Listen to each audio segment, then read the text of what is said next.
from working with a broad variety of highly specialized work cultures and professions, both nationally and internationally. She has led training sessions across Africa focused on effective communication, effective teams, and development knowledge facilitation. Precious has trained CIM UK students at Simon Page College of Marketing in Lagos and Africa. She has also held trainings in Chad, Central Africa, and Luanda, Angola for ExxonMobil. Her toolbox includes change management, team development, sales, marketing, and executive coaching. Precious is a communication and change management expert with a distinction in management, innovation, and change from the University of Aberdeen, Scotland. Since returning to Nigeria in 2009, she has worked with organizations such as Guinness Nigeria PLC, ExxonMobil, Nigerian Breweries PLC, Unilever, Nestle, First Bank of Nigeria PLC, Jumia, Novartis, the World Bank, the Federal Government of Nigeria, and the Lagos State Government. Precious has a postgraduate diploma in marketing from the Chartered Institute of Marketing, United Kingdom, marketing certification from the London School of Economics and Political Science, Neurolinguistic Programming certification, World Bank Development Knowledge Facilitator certification, as well as a wide variety of leadership and communication certifications. Precious is a native of Nigeria who speaks English and two other local languages fluently. Precious received a bachelor's degree in economics from Madonna University, Okija, Nigeria, and a master's in management, innovation, and change from the University of Aberdeen, Scotland, United Kingdom. She currently resides in Lagos, Nigeria, and she's married with 2 kids. Hi, Precious. Precious is here, everyone. Hi. Hi, Tolu. So Hi. nice to I'm have you listening to you. Nice to be here. I'm listening to you and I'm wondering, who is she talking about? Is it me? Or maybe it's Bankole Williams.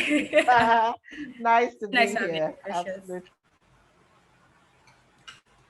So Precious will be Yeah. giving us our welcome address now, and I would like everyone to pay attention.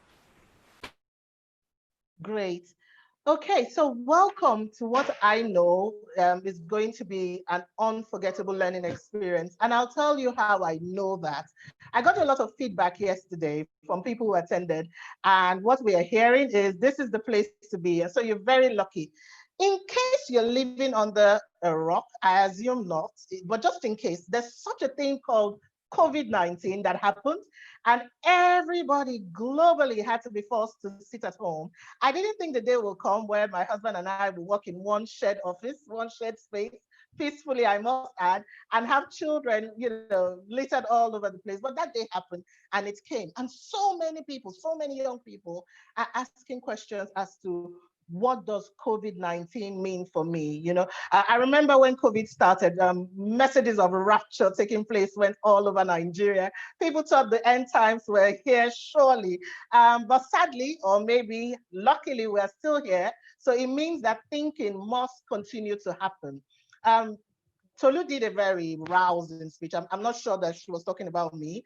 So I'm not going to bore you and go back to it. But let me talk about why I'm here and talk about my brand, Jobberman. We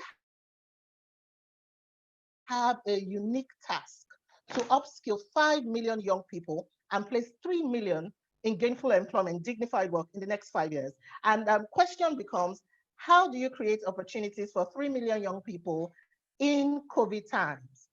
One of the things that we've learned in COVID, something that we've learned is there's such a thing called essential worker, and then maybe farming might not be bad after all.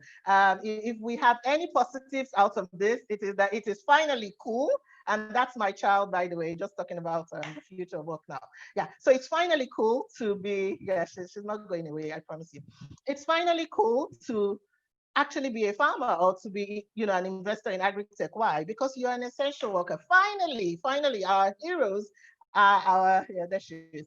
There, yeah. So finally, our heroes are even our medical workers. So what does this mean for you? Question might be, so some of you might be asking is, Where are the opportunities? I know our keynote speaker and every other person is going to talk about this, but what I'm here to focus on is, number one, let you know that even though there's a disruption happening, opportunities do exist. Jobberman has a task to upskill 5 million young people, place 3 million of you in dignified work in the next 5 years. So I imagine that we are one of the brands that you want to be friends with, because we're coming up with solutions where people are preaching doomsday. And I'll just talk a little bit about upskilling and why it's important.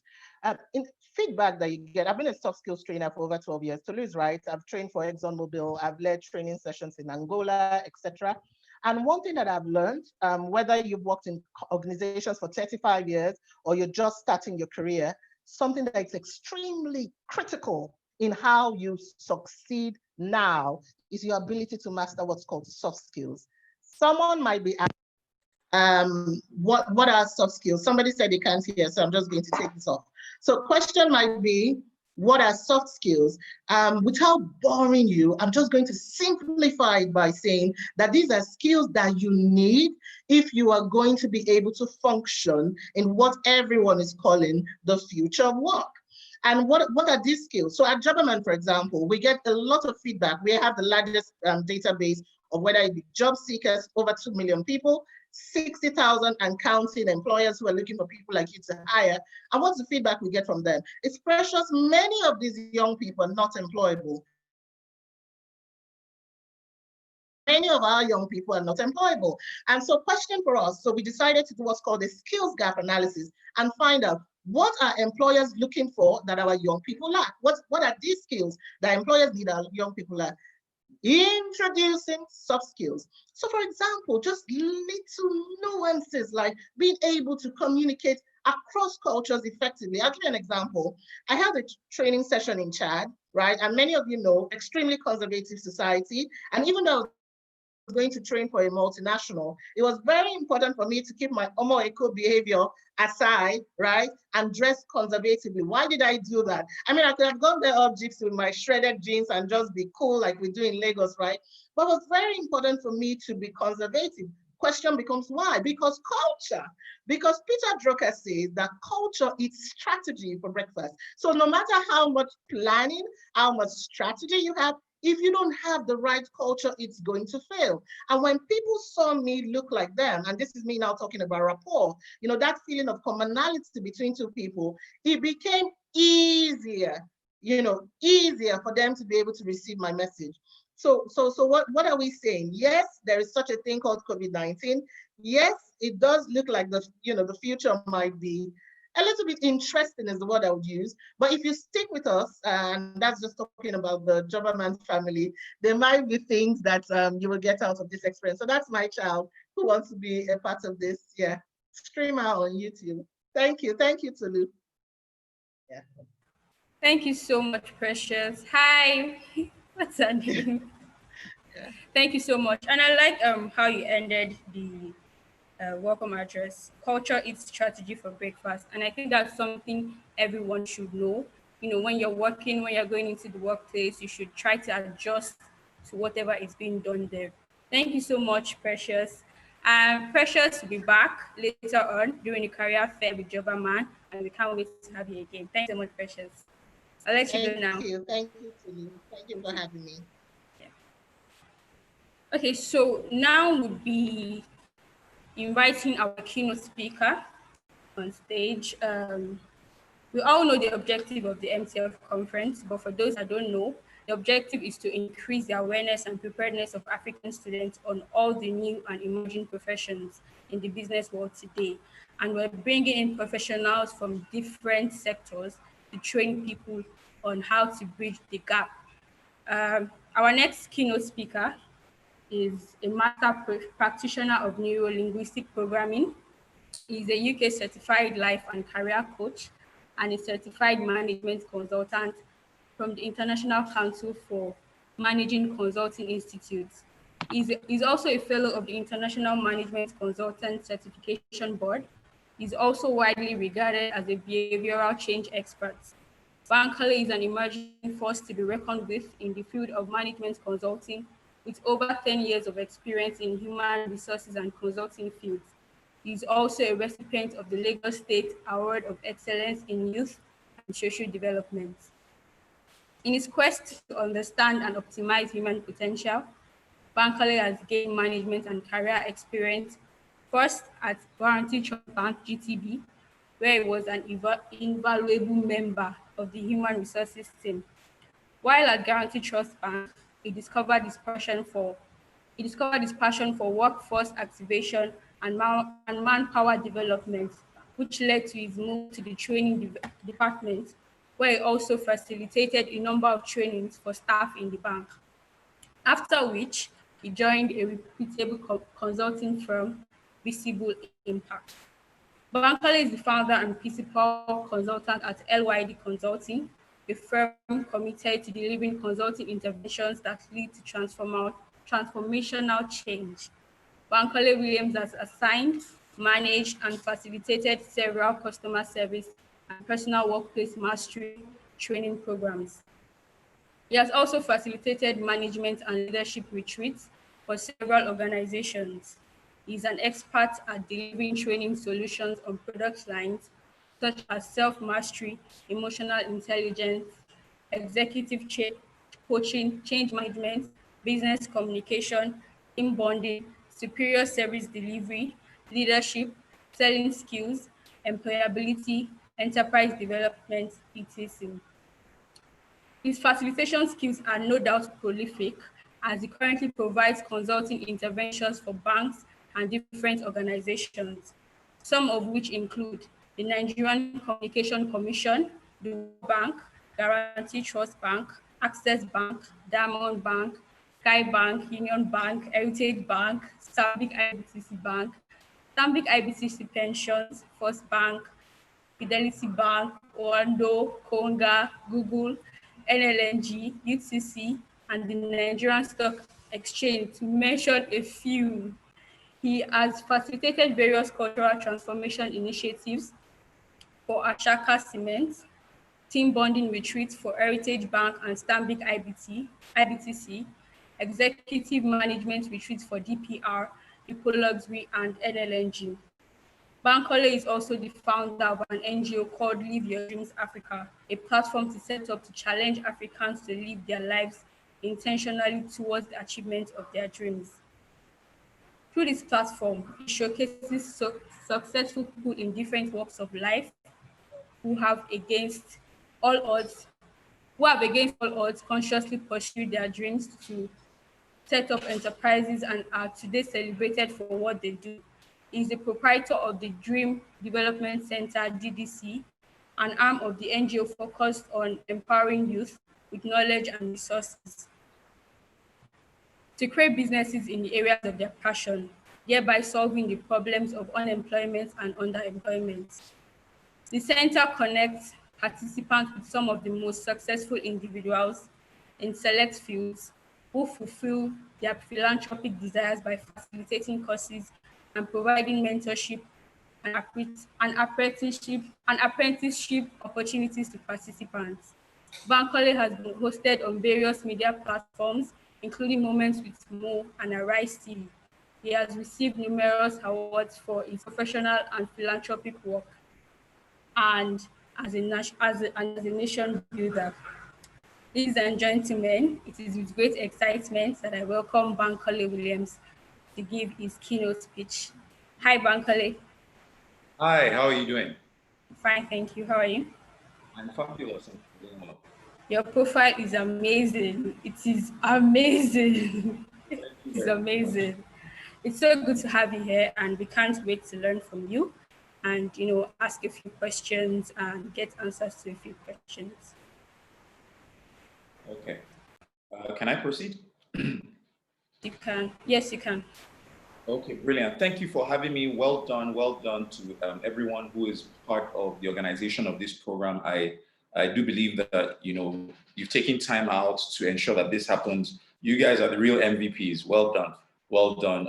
Fumilola and the entire team, I want to commend you for the work that you are doing.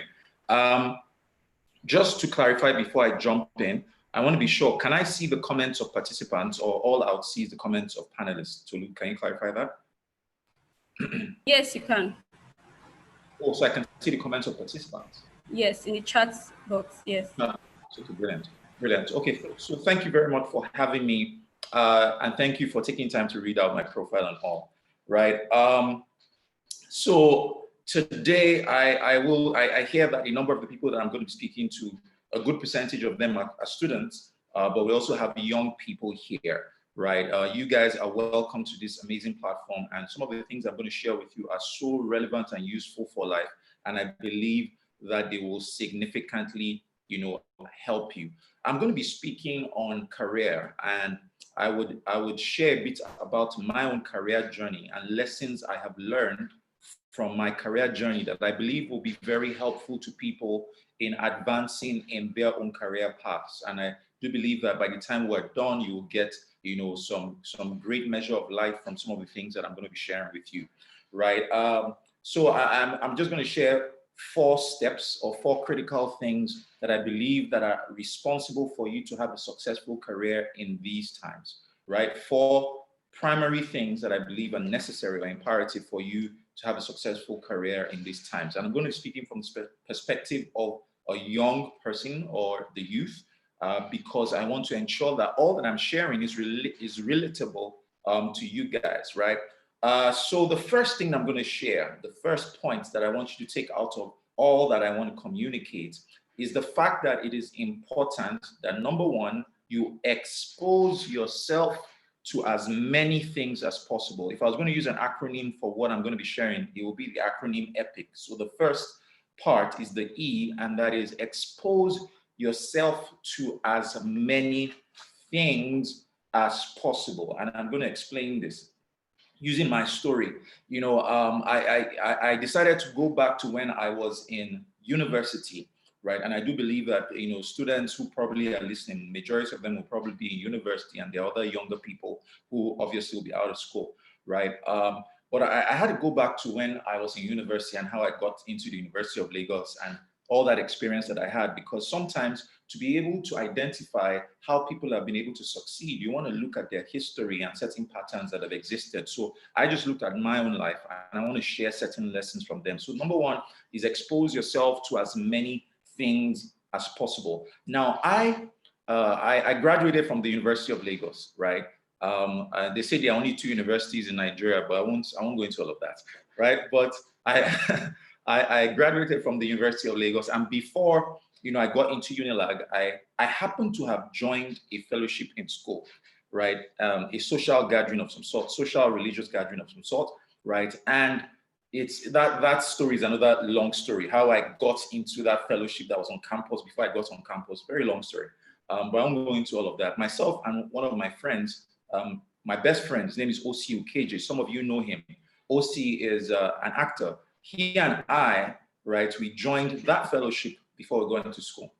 And we started exposing ourselves to different kinds of things, right? In that fellowship, one of the first things that I did was, I'm going to be sharing things that some of you probably have never heard or know, right? One of the first things I did was I joined the music team, right? So I used to sing once upon a time in my life, right? And not long after I joined the music team, myself and my friend eventually got admission into Unilag.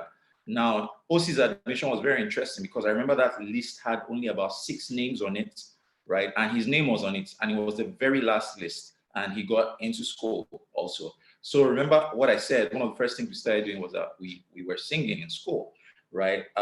From there, I joined the dance team. Some of you will probably not believe that I can move my body, but I can, right? I joined the dance team. And the third thing that I did was I joined myself and a few members of the fellowship. We became a part of the rap group, right? I used to rap once upon a time in my life. In fact, that rap group is a popular rap group that's called the Rooftop MCs today.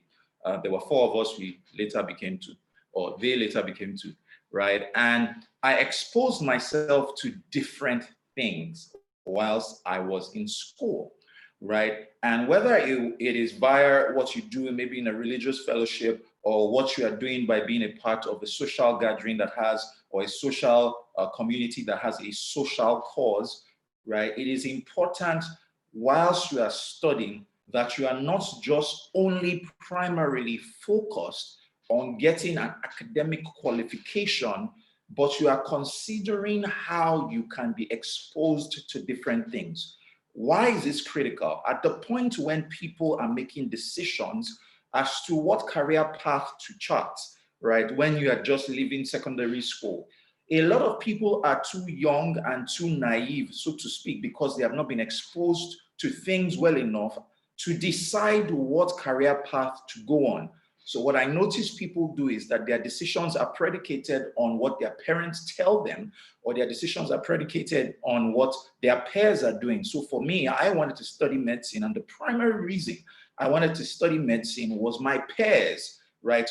The brilliant ones amongst us were studying medicine. So I wanted to study medicine. I applied for medicine, but they gave me biochemistry. I didn't get it, they gave me, right? So they gave me a course I had absolutely no business studying, absolutely no interest in. And a number of people who are listening to me right now, I'm sure you can attest to this, that you are probably studying a course that you have no interest in, right? And you know, you probably had a preconceived notion of how that course would be, but right now what you're experiencing is not the reality that you have thought or assumed in your head, right? Now, the truth is, in these parts, we're told, go to school, study any course, come out, and then you get any job, right? So it's likely that some people are going to come out and, you know, if they're not intentional, they're going to get any job. Now, what am I trying to say? Being in a higher institution affords you the opportunity and the luxury of time to expose yourself to different things. And the point here is, when you expose yourself to different kinds of things, the strongest thing is what will pull you. But if you deprive yourself of that privilege and of that opportunity of exposure, you will never know what should pull you in the direction in which you should be advancing. So what I see happen a number of times is that people are so laser focused on just their academic qualification that they miss out on all the other opportunities that being in a university environment affords them.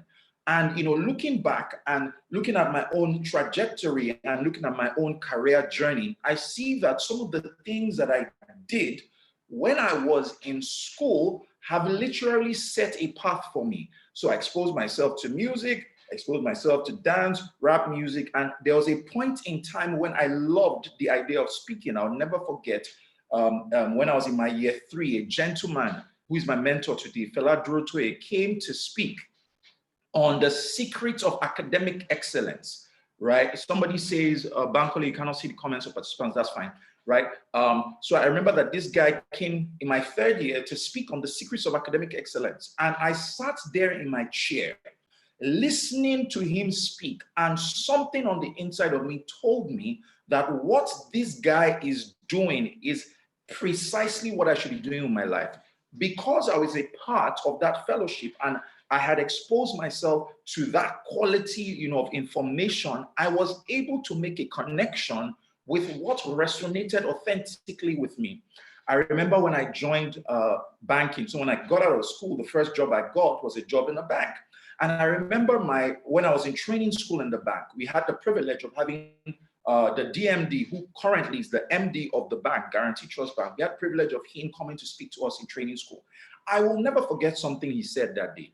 He said to us that he loves to hire 2-1s. And I thought, hold on, why would anybody want to be so, you know, attracted to hiring 2-1s when you can hire first-class degree holders?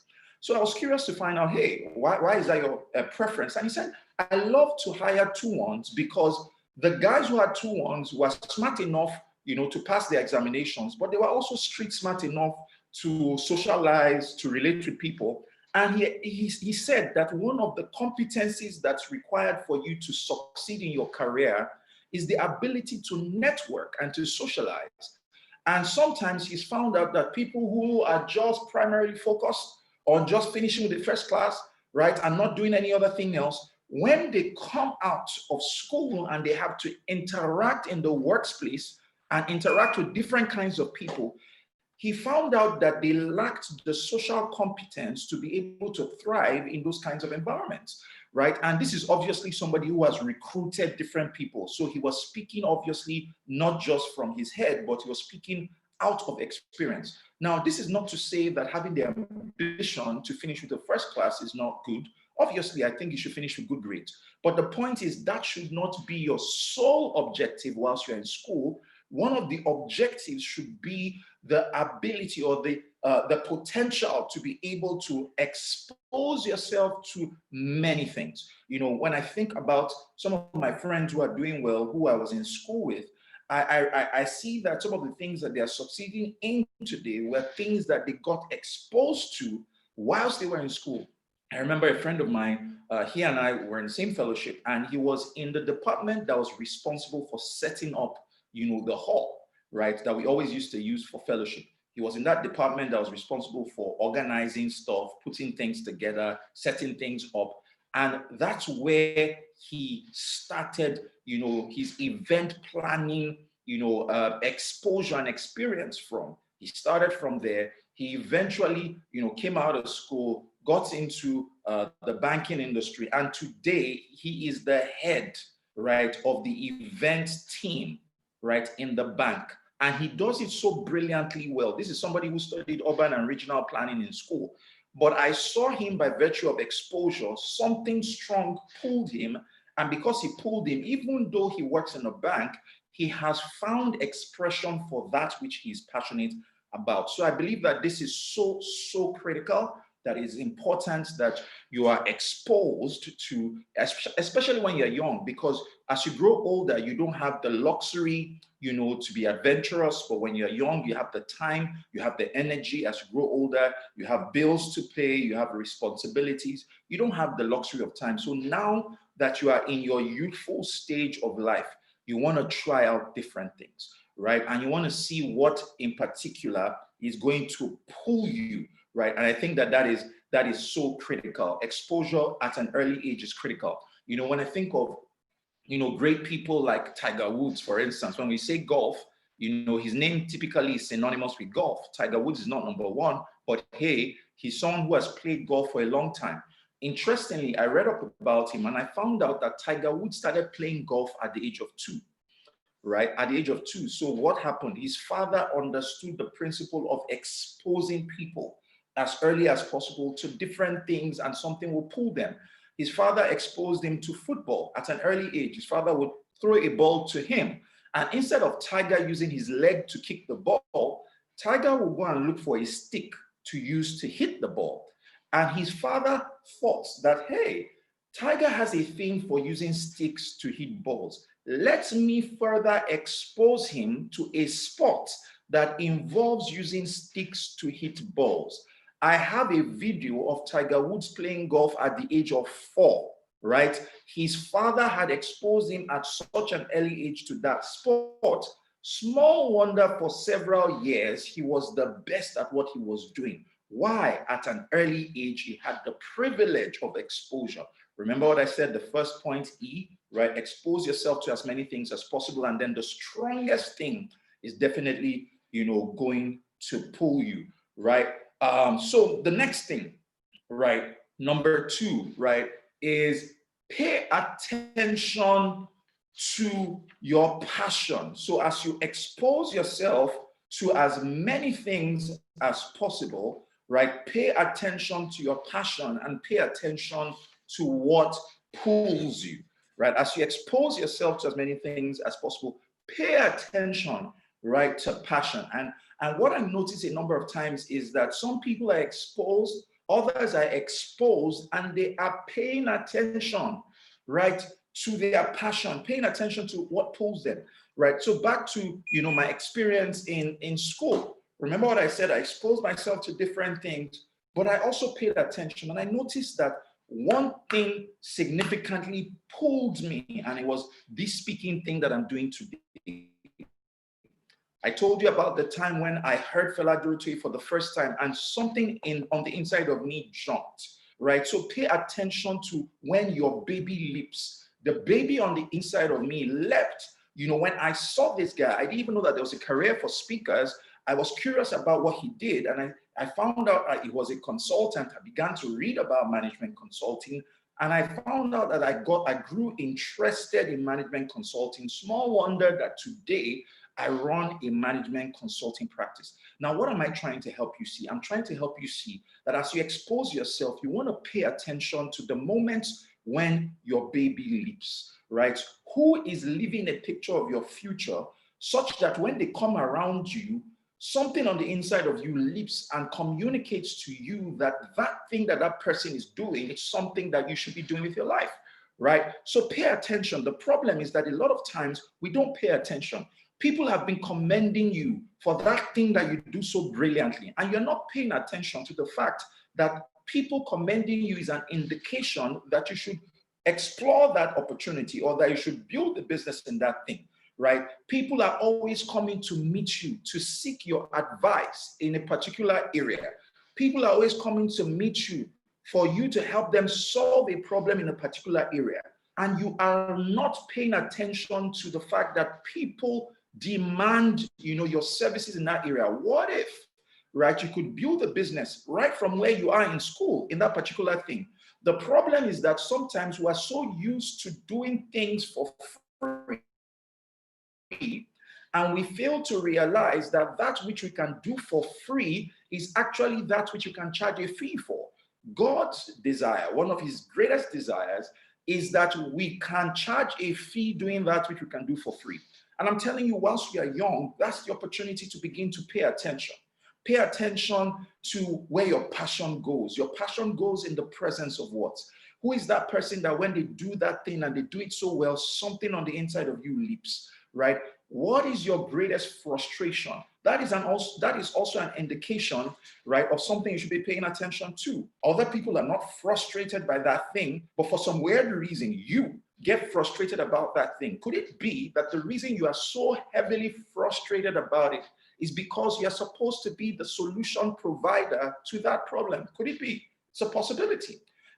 Back to, my experience whilst I was in school, I told you that I was in a fellowship that gave us the opportunity to be exposed. In fact, that particular fellowship, right, produced a lot of people who are successful in different fields today. I'll mention some of the popular names of people that that also went to that fellowship. And I can tell you that that fellowship was the foundation, for a lot of the things that we presently are doing today, right?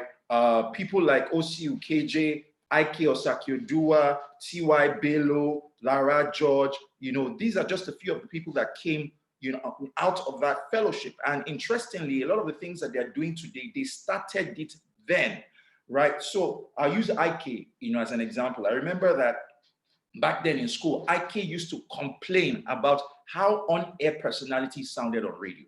It used to frustrate him. We didn't even think there was such a big deal about how they communicated. We thought it was okay.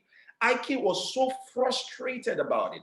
Now, back then, we had a studio at the New Hall of the University of Lagos. So myself and my music guys, my rap guys, we had a studio in a New Hall. I will never forget the day that Ike came to that studio to do a recording of what he felt an on-air show should sound like, what a radio show should sound like. Take note, he was a student. Take note, it wasn't as if there was the opportunity, for him to get a job. It wasn't like there was a vacancy that he was applying for. No, he paid attention, right, to what he was frustrated about.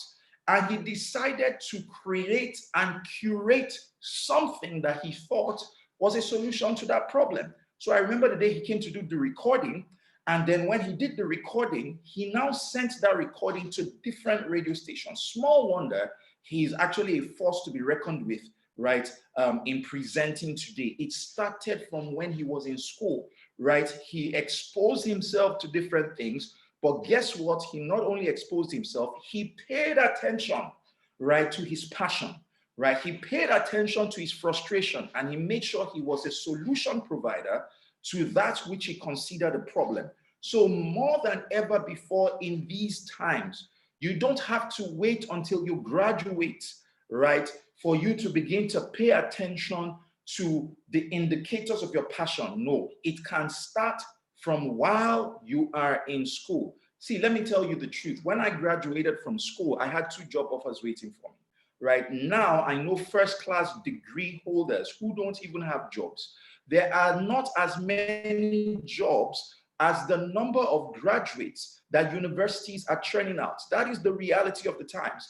Now, with COVID-19, some people have lost their jobs. What does this mean? It means that as early as possible, you want to begin to position yourself, right, for the workspace. You want to begin to discover certain things about yourself, you know, as early as possible. So remember what I said, pay attention, right, to what pulls you. Pay attention to what makes, you know, your baby leap, right? As early as possible, you know, you want to become curious about what it is that you're passionate about. So that's the second thing, P. Number 3, right, I, is intern. Intern, and I believe that internships are so critical, right? Whether you are in school or you are a young person who has graduated, right? Internship doesn't necessarily mean what you do whilst you're in school. You can actually be working somewhere and interning with somebody who you look up to, right? Now, why is this critical? Remember what I said, there are not as many jobs today as there were, you know, in the past. So you have to start positioning yourself for the workplace early. Now, when I say intern, what am I trying to get at?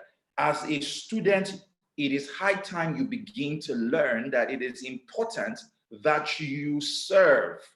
Don't wait until you are done with school.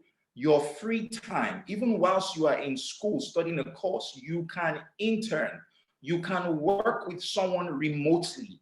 Stop waiting for perfect conditions. Start today, not tomorrow. Start today. See, it is important that you begin to give yourself some measure of work exposure. See, let me tell you, right?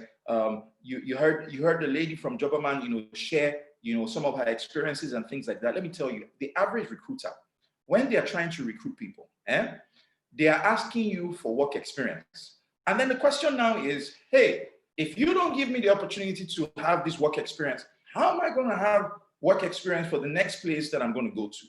Now, the way to go about gaining that work experience early is by looking for opportunities to volunteer, looking for opportunities to intern, looking for opportunities to serve. Find somebody who has gone ahead of you to succeed in that thing that you are interested in and go and serve them. You want your own dreams to be interpreted, go and interpret another person's dream. When you're on holidays, don't just sit at home chilling. Look for opportunities to work. You are going to be developing certain competencies that will set you apart from the average person if you start today. Don't wait until tomorrow. Seek those opportunities today.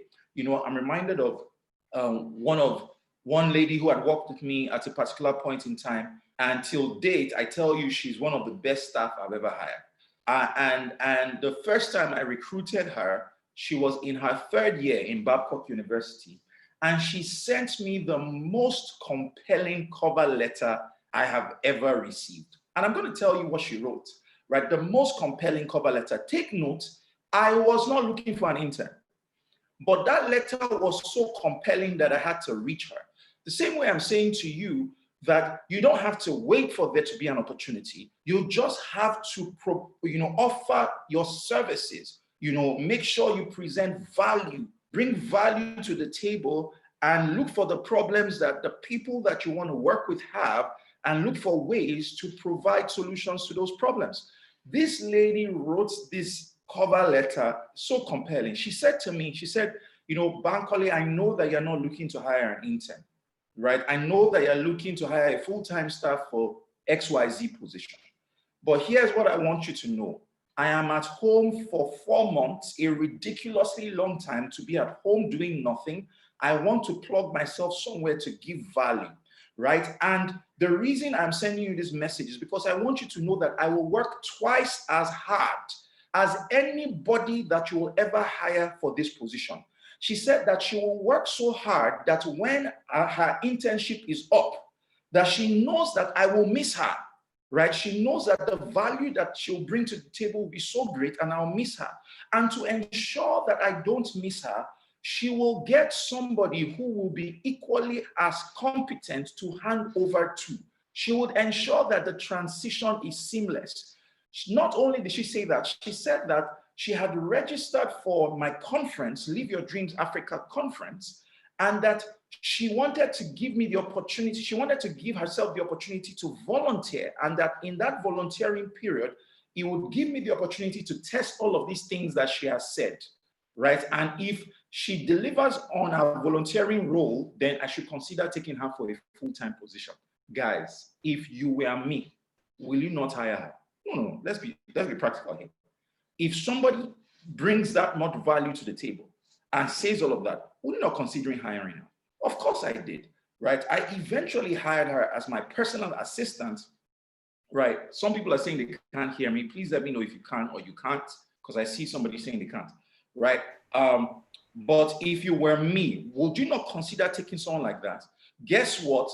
When I took her, she over-delivered to the point that after her internship, she still came back to work with me, went back to school, came back, and even till date, she still does different things for me. Guess what today, right? She's in Abuja, she's a lawyer, but beyond that, today she's a brand influencer, you know, for natural products and stuff like that. She makes good amounts of money online from a number of the things and competencies that obviously she had developed from even working, you know, with me. What am I trying to get at?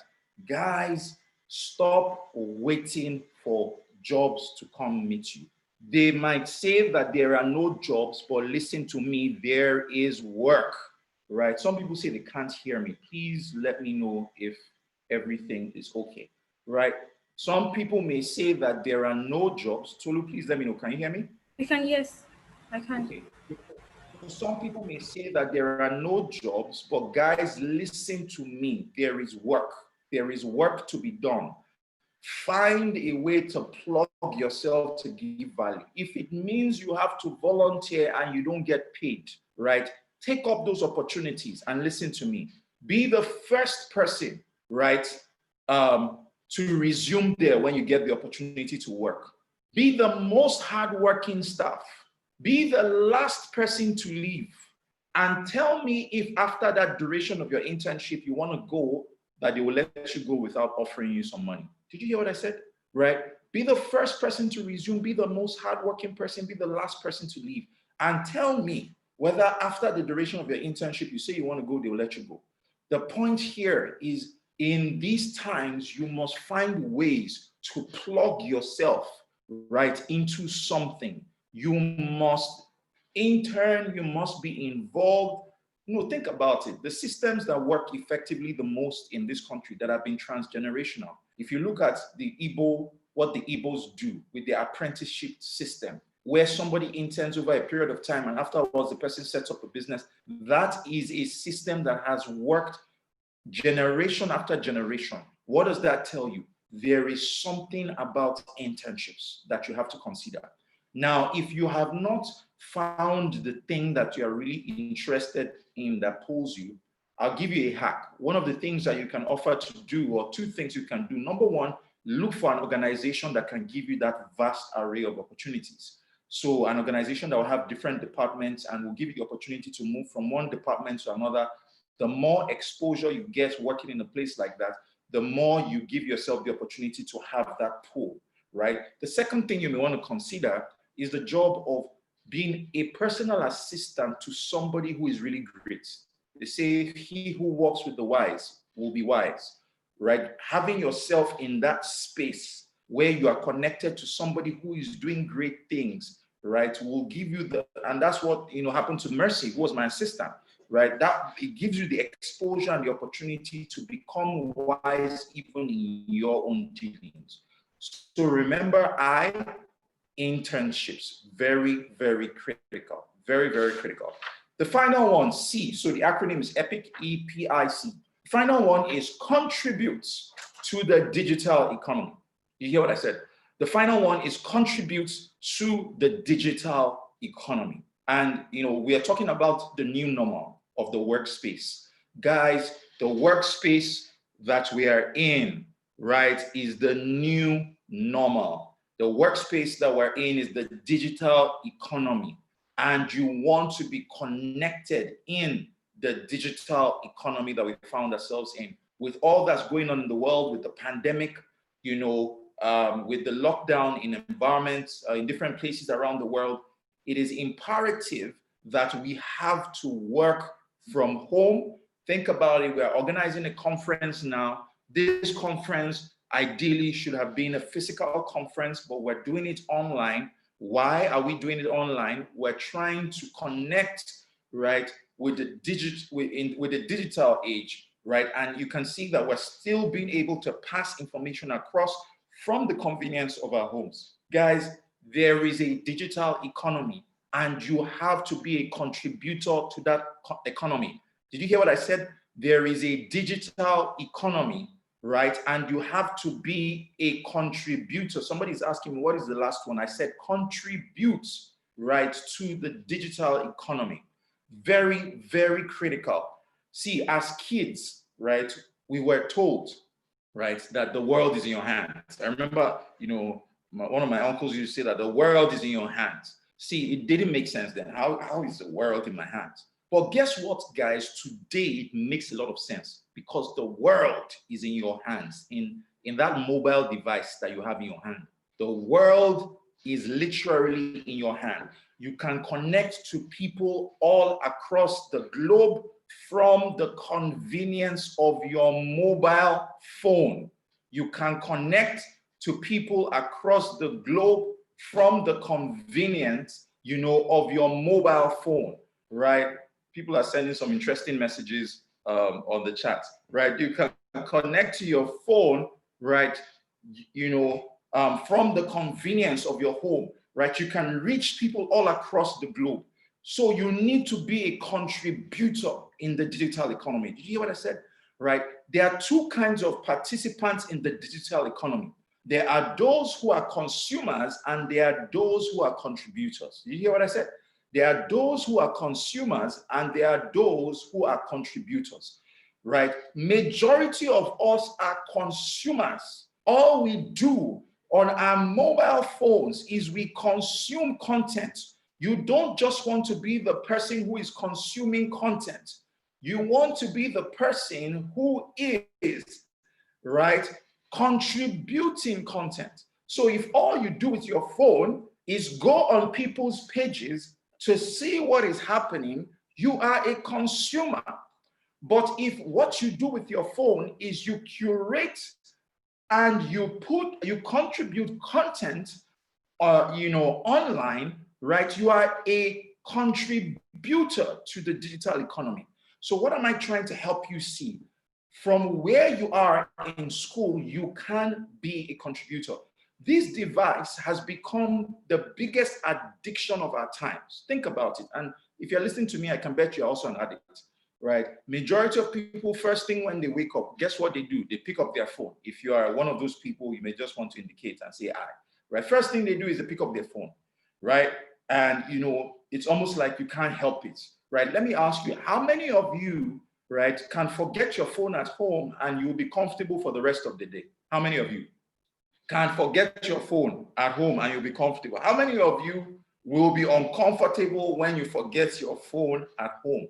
It shows that you are addicted. In fact, you would have driven a good distance, you will turn around because I feel, handicapped, right? If I don't have my phone. You are an addict. You're an addict. How many of you move from one room to another in your house with your mobile phone, right? Say I.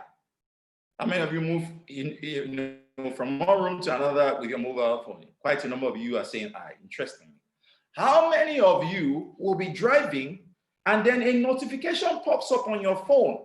You don't wait to get to your destination. You have to pick up your phone and look at it, right? If that's you I'm talking about, please say I, right? Let me say another one. How many of you go to the toilet and you go to the toilet with your mobile phone, right? Please say I, right? If that's you I'm talking about. You see, we're all addicts. We are addicts of this device. Now, my question is, are you a consumer on this device, or are you a contributor of content on this device? The mobile economy is worth $3 trillion. Did you hear what I said? $3 trillion. Are you part of the people whose data is being consumed and contributing to that pool? Or are you part of the people who are contributing content and earning and generating income from that pool? You know, in the pandemic, this period, I've been organizing online trainings, right? Using and earning from the digital economy. And in this season, I have earned 7 figures, to the tune of 7 figures in a pandemic, when people are locked in their homes, right? I am a contributor to the digital economy. Are you guys understanding what I'm saying? I need you to understand more than ever before that, you know, you are not too young to be a contributor who can earn from this economy, right? Who can earn from this economy? You know, I'm reminded of something I saw. You know, yesterday was Juneteenth, right? The 19th of June, and it's a significant day, you know, which is symbolic for the abolishment of slavery, you know, in America, right? And it happens every 19th of June. Now, precisely 1 year ago, right, Google normally changes their doodles, right, to symbolize very important, you know, dates, right? So the Google doodle, so when you go on Google, you know, you see that the icon changes to symbolize a significant day, right? Now, on the 19th of June last year, the doodle didn't change. And a certain guy, right, by the name Davian Chester, saw that the doodle hadn't changed, and this guy created his own doodle. And on Twitter, he tweeted the image. He said, you know, he noticed that there was no image done by Google, you know, to recognize this event. And then he attached the image. Guess what, guys? That image went viral, but the next Monday, I think it was like 3 days later, the guy tweeted that he had been contacted by Google and given a job. By being a contributor on that platform, this guy got a job online. He was not just a consumer of content, but he decided to be a contributor. A couple of years back, right, I think it was 3 years ago, this was, 2017, in Abuja, I organized a conference. I have this conference organized called Live Your Dreams Africa. I do it every year.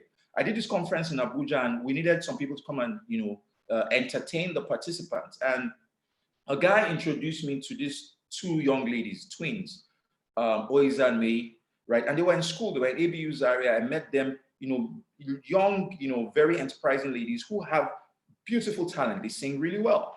And I gave them the opportunity on our platform to sing. And these young ladies came and they sang, and I literally saw ladies with incredible potential, you know, and I told them, you guys, you ladies, you need to do this thing. You need to go all out. I kept in contact with one of them, May. I kept telling her, May, you need to ensure that you put out your talent online and don't just contribute, but contribute consistently. I kept telling her, make sure you guys do videos and put out your video content online. Guess what? Some of you will probably know them, Oiza and May. In fact, their handle is Oiza _ I think _ May, right? And they're 2 ladies, twins, who always in their bathroom, right, do, you know, sing, they curate their own songs, and then they sing the songs, and then they put this content online, right? The last one they did, right, I remember that it was a song that they sang to Don Jazzy. Don Jazzy saw it, commented on their page, reposted it. These ladies, every time they put out a post, the post goes viral today. See, watch out very soon. Those ladies are going to get, you know, an offer, right? They are going to get a record deal, something really incredible. Why? Because they have not just kept their talent, they have ensured that their talent is on the digital space and they're doing it consistently. The problem is that people are really good at what they do, but nobody knows. It says, let your light so shine upon men. What does that mean? That your light should shine with intensity. So it should so shine upon men and make sure men see your good works, and ultimately they'll glorify God, right? So it's important that you're a contributor to the digital economy. You are putting your stuff out there. You are making sure that people know what it is that you do. You are not just overtly humble about that, your gift or talent. You know, you're confident enough to put it out there and to contribute, because I am telling you, you can have a share of the digital economy if you contribute and you're able to convert, you know, that gift that you have into a skill, but ultimately understand the business side of your skill. So guys, do not forget these 4 things which I've shared with you. I believe that every young person needs to know this. If you want to succeed in this time, number 1, expose yourself to as many things as possible, right? This is not the time to say, this is how I am. No, this is a time to be flexible. This is not a time to say, I am not a social media kind of person. I am telling you, you are not positioning yourself for the future of work. This is the time for exposure, time, right, to try out different things. You just never can tell, you know, what the market will gravitate towards. Number 2, pay attention to what makes your baby leap. Your baby leaps in the presence of whom? What is that thing that when you see somebody do, they do it so well, something on the inside of you resonates and tells you that you can do the same, right? Number 3, intern, right? Look out for opportunities to serve. I also did that. When I left the banking industry, I looked for the opportunity to go and serve somebody who was already succeeding in the thing that I wanted to venture into. And guess what? You know, that thing that I saw that guy do is precisely what I'm doing today. I'm a management consultant today, right? Precisely what I saw myself doing. Number 4, C, contribute, right, to the digital economy. Look for ways to ensure that the value you have, you put it out online. I am telling you that in these times, people are earning. Do not be deceived that everybody is making a loss. Think about it. We're using this platform, Zoom. Do you think Zoom wants the pandemic to end? Do you think so? Do you know the amount of engagements, the amount of meetings that happen on this platform, right? People are generating income. Like I told you, same platform I use for my online course. I did a course, you know, called Career GPS, right? Where I was teaching career professionals how to be able, you know, to have a clear roadmap, you know, for their desired career so that they can live their ideal lives, you know, live a life of fulfillment and satisfaction, right? It was a hit, a major hit. And I'm telling you, I earned in 7 digits just by doing that from the convenience of my home. So I'm telling you that you can be young, but you can contribute, right, from the convenience of your home to the digital economy, worth over $3 trillion, right? Are they collecting your money? So you are contributing to someone else's economy who is contributing to yours, right? Remember these 4 things, EPIC. By doing so, you're going to be epic. Thank you very much for having me, guys. I do believe that this has been value adding to you. I wish you guys all the best. Thank you. Wow, thank you so much, Bankole. That was really, really, really powerful. I gained a lot myself. Thank you so much for the time. Very much appreciated. But I can't let you go without talking about that last thing that you talked about, your Career GPS program. I had the opportunity to actually even attend it, and it was really, really, really powerful. So just before I know Tolu is like, oh, time is far gone, but I'm going to just, you know, if you could just talk about it a little bit and how, you know, people can actually access it, or when the next one is going to happen, for 2-3 minutes. We'll really, really appreciate that. Thank you so much, Bankole. Okay, beautiful. So thank you for asking about that. So like I said, Career GPS is basically a platform where, you know, I help people understand that they can create their ideal lives. You know, you can live a life of fulfillment, you know, where I address things relating to people's careers, and there are different things. There are some people who, you know, they literally want to grow in their careers and they want to have access to the information that will help them, you know, ensure they grow. There are those who are considering career transitions. You know, how do I transit from, you know, for instance, banking to what I'm passionate about?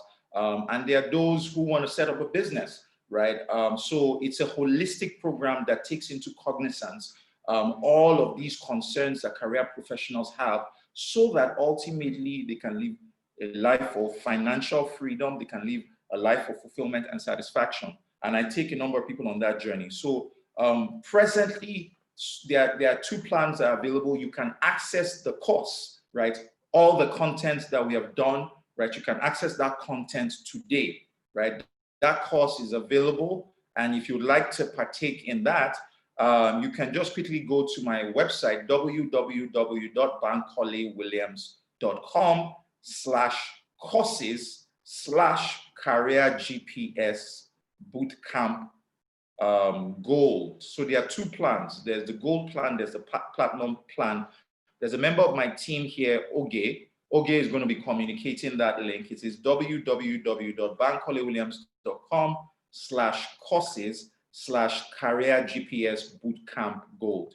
Now that material presently, that's the gold plan, right? That material goes for $50. So the gold plan goes for $50. You can have access to that information. The platinum plan is different. It's bankolewilliams.com/courses/career GPS bootcamp career GPS bootcamp platinum. So I believe that Oge has communicated the details of that, so you can go there and access that information. The live session, which would involve me taking a group of people, will be happening in July. We will be communicating that on our pages, right? So thank you very much. So details of that have been communicated by a member of my team, Oge Ofili. So you can literally just go to the page. The link is there to access it. Thank you so much, Bankole.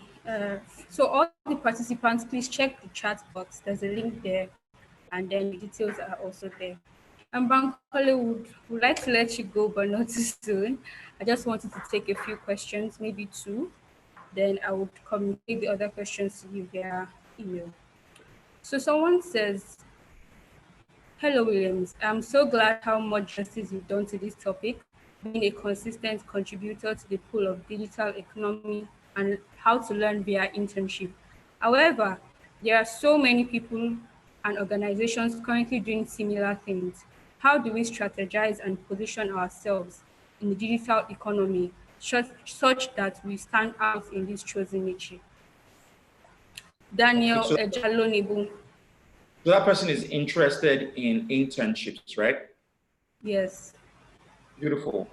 So it is important that, I tell people that don't just go looking for a job. Go offering value. The problem a number of times is that people are saying, oh, I just want a job, hire me for free. No. What you need to do now is to begin to observe organizations and observe people. Observe the problems that they have that you can prefer solutions to. Observe the opportunities that exist for those businesses that they may not be taking advantage of, that you want to expose the people to, or you want to expose the organizations to. So I'll give you an example. A friend of mine had a meeting yesterday, right? My friend works in a bank, and he wants to move from the bank to one of the biggest fintech companies. Now, this guy started studying this particular fintech company, and he saw an opportunity for the fintech to generate money, and that fintech had been blinded to that opportunity. So what did this guy do? He sent an email to the MD, right, of that organization. And let me tell you, you can gain access to anybody's email. If you know the email of one staff, you can know the email of the MD. If you're smart, you will know the combination of name and surname to put together to arrive at somebody's email, right? And he sent the MD an email offering value, saying, I see this gap in your business, and in the next few years, this is the amount of money you'll be missing if you do not take advantage of it. Of course, it got the MD's attention. The MD replied him saying, I would like you to do a presentation on this thing. Copied his assistant, and told his assistant to set up the meeting. I saw my friend yesterday. He said that he was thinking that this meeting would just be a 15 minutes meeting. They gave him 1 whole hour to deliver a presentation, and the presentation went fantastic. Now, that's what I'm trying to talk about, right? Study organizations, study people. Don't go cap in hand saying, I want a job, right? Look for a need that they have and offer to be a solution provider to that need. Look for an opportunity that they are missing out on. Be the person that will show them, how they can access that opportunity, right? Offer value, and you'll be amazed that, these people would be interested in having you. So that would be my answer to that question. Thank you so much, Bankole. I think at this point we have to let you go because of time, but nevertheless, I would still send out the remaining questions so other participants can get answers to their questions. But just before you go, I just want to reiterate what Bankole said. There are no jobs, but there is work to be done. Plug yourself into something. Just do it. Plug yourself into something. Thank you so much, Bankole. It was so nice having you here. Have a nice day. You too. Take care then. So participants, this is not the end of the conference. This is just the end of one session. The breakout sessions will be starting now, and the links have been posted in the chat section. So please just go to the rooms you've been assigned to or the rooms you're interested in joining. Please remember that the career fair, the Jobberman career fair, is going to start immediately after the breakout session. So everybody's going to come back in here immediately after the breakout sessions for the Jobberman career fair. Thank you. Participants, you do not want to miss the career fair. You do not want to miss it. So please, immediately after the breakout sessions, please come back here. The links will be posted again so you can rejoin. If you are for artificial intelligence, please, this is your room. So just remain here.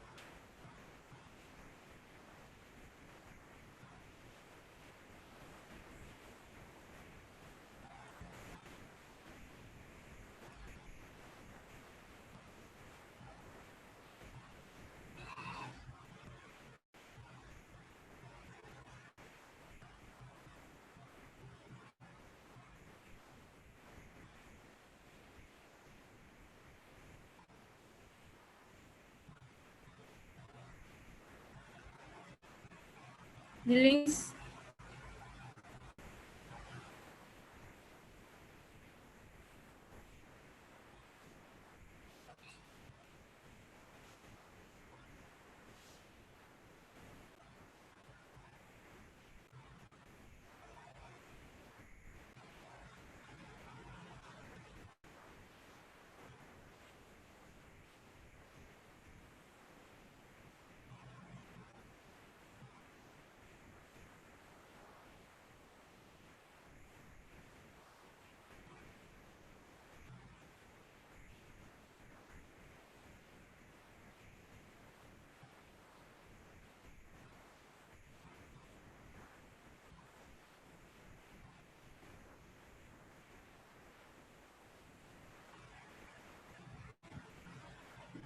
Mario, what's up?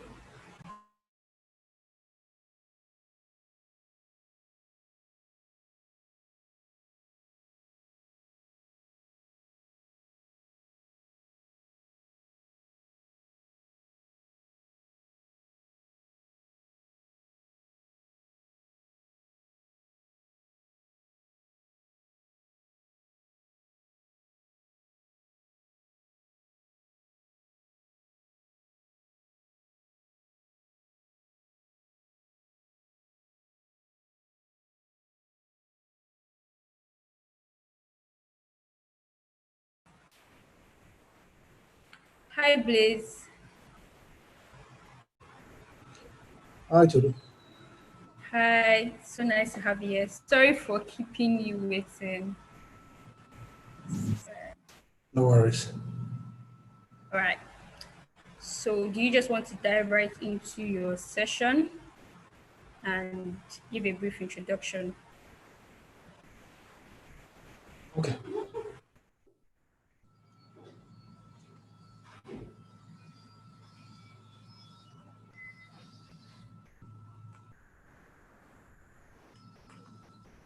Hi guys.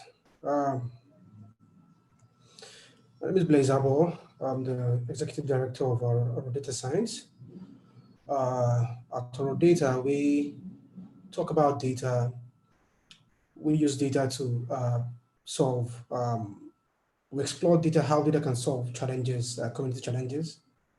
We also look at how data can impact different industries. We've looked at how data can address issues of transparency and accountability in government. We've also looked at how data can solve perceived challenges in healthcare. We've also looked at how data can, help the anti-corruption agencies, ICPC, uh, CCB, EFCC, improve the ability to solve or to rein in, properly investigate cases, and of course, the ability for them and the judiciary to probably also ensure that those who are caught are held accountable. Tolu, please signify if you can hear me. I hope that I'm not just talking to myself. Okay. Yes, I can. Okay. Yeah. So okay, I'll go on. So for us, it's just about looking at challenges in the community, looking at problems where issues where we can add a little bit of data. And then so for us at the beginning, it was just all about talking about data, exploring data. I think after 6 years of doing that, we also started looking at how can automation come into place in terms of the challenges we are also trying to solve. So we looked at healthcare, we looked at governance, transparency, and accountability, the corruption agencies. We also looked at information, reforming government information, because of course, for everyone here, most of the time we just think that government is not working. In parentheses, we say government is not working.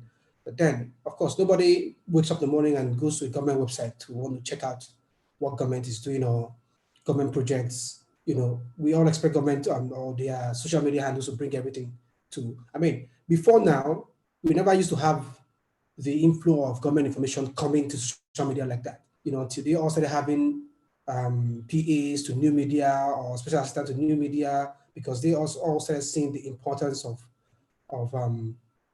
the social media. But before then, you have a lot of bunch of government or officials who don't understand how social media is. And then when you're telling them that they need to make sure that their information is taken to the people, is taken to where the people are, and they don't understand it. I remember a program I was facilitating in 2015, a government reform program where we're trying to reform government workers. They were all government information officers. We're trying to reform how they communicate policies, how they communicated data, how they communicated government policies and government activities. And then they do a poor job. They are so terrible at their job, of course. And then we were trying to do it. And I remember one on the third day, we were teaching them data analysis, and we also teaching them how to present their information using a few tools. And of course, I said, okay, you know what, can you all go back to your departments, individual agencies, and bring data tomorrow? And of course, I was talking to people's fathers and mothers. But of course, for me, I was just there to do a job and not recognize if anybody was anybody's father or anybody's mother. I mean, you work in an agency, you are an information officer or information communication officer, you should be able to have access to information in your department or agency or parastatal or ministry. But then you find out that most of them don't have access to this information. So, I mean, one of the conveners walked to me and said, please, you know what? You're going to go and get this information yourself because these people don't have it. And you can't expect people's fathers and mothers to go and start looking for information that's not there because they don't have it. All they have is paperwork, So I had to go back home, back to my hotel that day. And I spent the whole night going to all the ministry departments and all the agencies, all the websites looking for information that I would use to train them the next day because I was supposed to put them in groups. And then I found some, I didn't find some.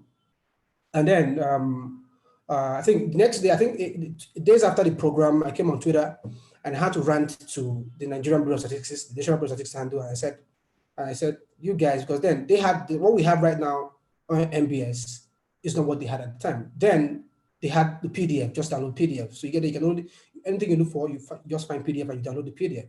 But then what we had was, so now what we have is PDF and then option of downloading a CSV file or an Excel file, which you can also use to have a core, to perform core data analysis or whatever you want to do.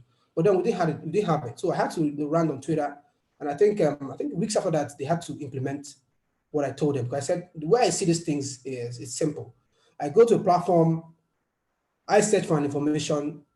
Once it comes up and I click it, I should be able to see available formats. I should be able to see a CSV file of the information. I should be able to see a PDF file of the information, data that I'm looking for. I should be able to see an Excel file or JSON file or other forms of files that we developers or scientists can use to do different things, not just PDF or closed PDF. And they performed it. And then when you go to MBS right now, you marvel at the extent of Excel file that you see there. You know, they're all open and accessible to you. So, so we looked at how to reform government, quite a tough one. And of course, we looked at healthcare. I mean, currently what's happening in healthcare right now is quite crazy in Nigeria. But then these are things that you can't address overnight.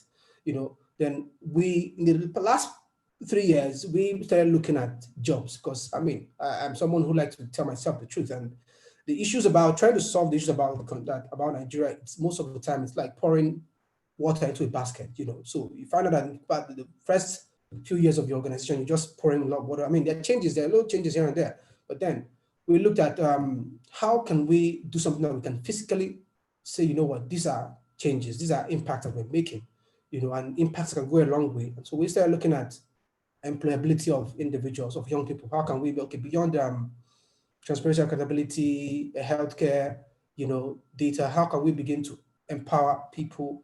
How can we begin to change the understanding of everyone out there? And I think one of the things that made me start thinking about that was, so there was a time we wanted to recruit in our organization, and we had, the post was for I think it was for a client office or business development person. And so I think we had over 200 people sign up, email us with their resume. But then you see that when you start looking through, one of my colleagues was looking through it, most of these resumes, the title, they were not properly titled. I mean, not even, sorry, the emails were not properly titled. There was no content, you know, so you don't, I mean, when someone asks you to email a CV, you don't just say hi, then attach your CV. You probably just need to say, make a proper statement, you know, and properly title the email, but most people didn't do it, but that's on the side. Then we now started looking at people who applied, and I think about 60% of them didn't have what we wanted. They weren't even in the space of what we were looking for. They didn't have the skills. And so it had a lot, we had a lot of questions. So eventually we chose, I think, about 8 people to come interview. And I think in that 8, about 4 of them flat out said they couldn't finish it. They weren't going to finish the interview because they couldn't finish it. One of them walked in with a laptop. I think after 1 hour, we asked him, okay, can we see what you did? And he couldn't show us what we did. He started looking for the work, you know. I know there was a lady who walked in and said, after looking, I think 30 minutes into the interview, because of course we have to give you some problems to solve. And she was like, you know what? I can't do this. Can I be able to construct my interview and leave? And yeah, we said, okay, you can do that. So we ended up choosing one person, and not because we wanted the person. I mean, we wanted someone who didn't live very far off, who lived probably near the office or something. I mean, somewhere isn't not too far. But then we had to go for one person who lived so far that he probably had to spend a lot of hours to come to the office every day. And so you see, for us, it didn't make sense. And then we started looking at how can we even begin to empower people. So beyond that, you know, we've also been empowering, working with media organizations, you know, in terms of newsrooms, you know, trying to, because for me, whenever people talk about artificial intelligence or data science, I always like to tell them, pick a focus. You know, when you are able to pick a focus, you can be able to think. So when you think about the term of data science or the term AI, it's big. It's in different spaces. I mean, yeah. So maybe now I could share my screen. Host, please can you permit me to share my screen at this time? Okay, so I'll be talking when you do that. Tolu, please can you permit me to share my screen? Yes, a minute, please. Okay, yeah. So we've been working around with media professionals, trying to empower them, because that was our focus in the past 3 years. We have trained a lot of newsrooms. I work with a South African organization to train newsrooms. For us, it's all about looking at the newsrooms. Most of them are currently operating in a legacy form.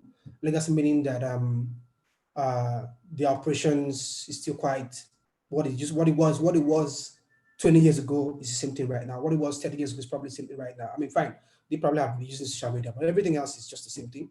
And so, we reach out to them to try to, put some questions to them to show them what organizations, how news platforms are evolving, how they are making new changes, new company-wide changes, empowering the journalists. Because in the end, it's all about empowering yourself or your staff or, into the future and not just remaining where you were. So everything we've been doing with the media, we also say, we're also going to do it for the companies, also for young people. So I think late last year, we launched a platform, an academic platform where we started putting up a lot of courses that people can go and take.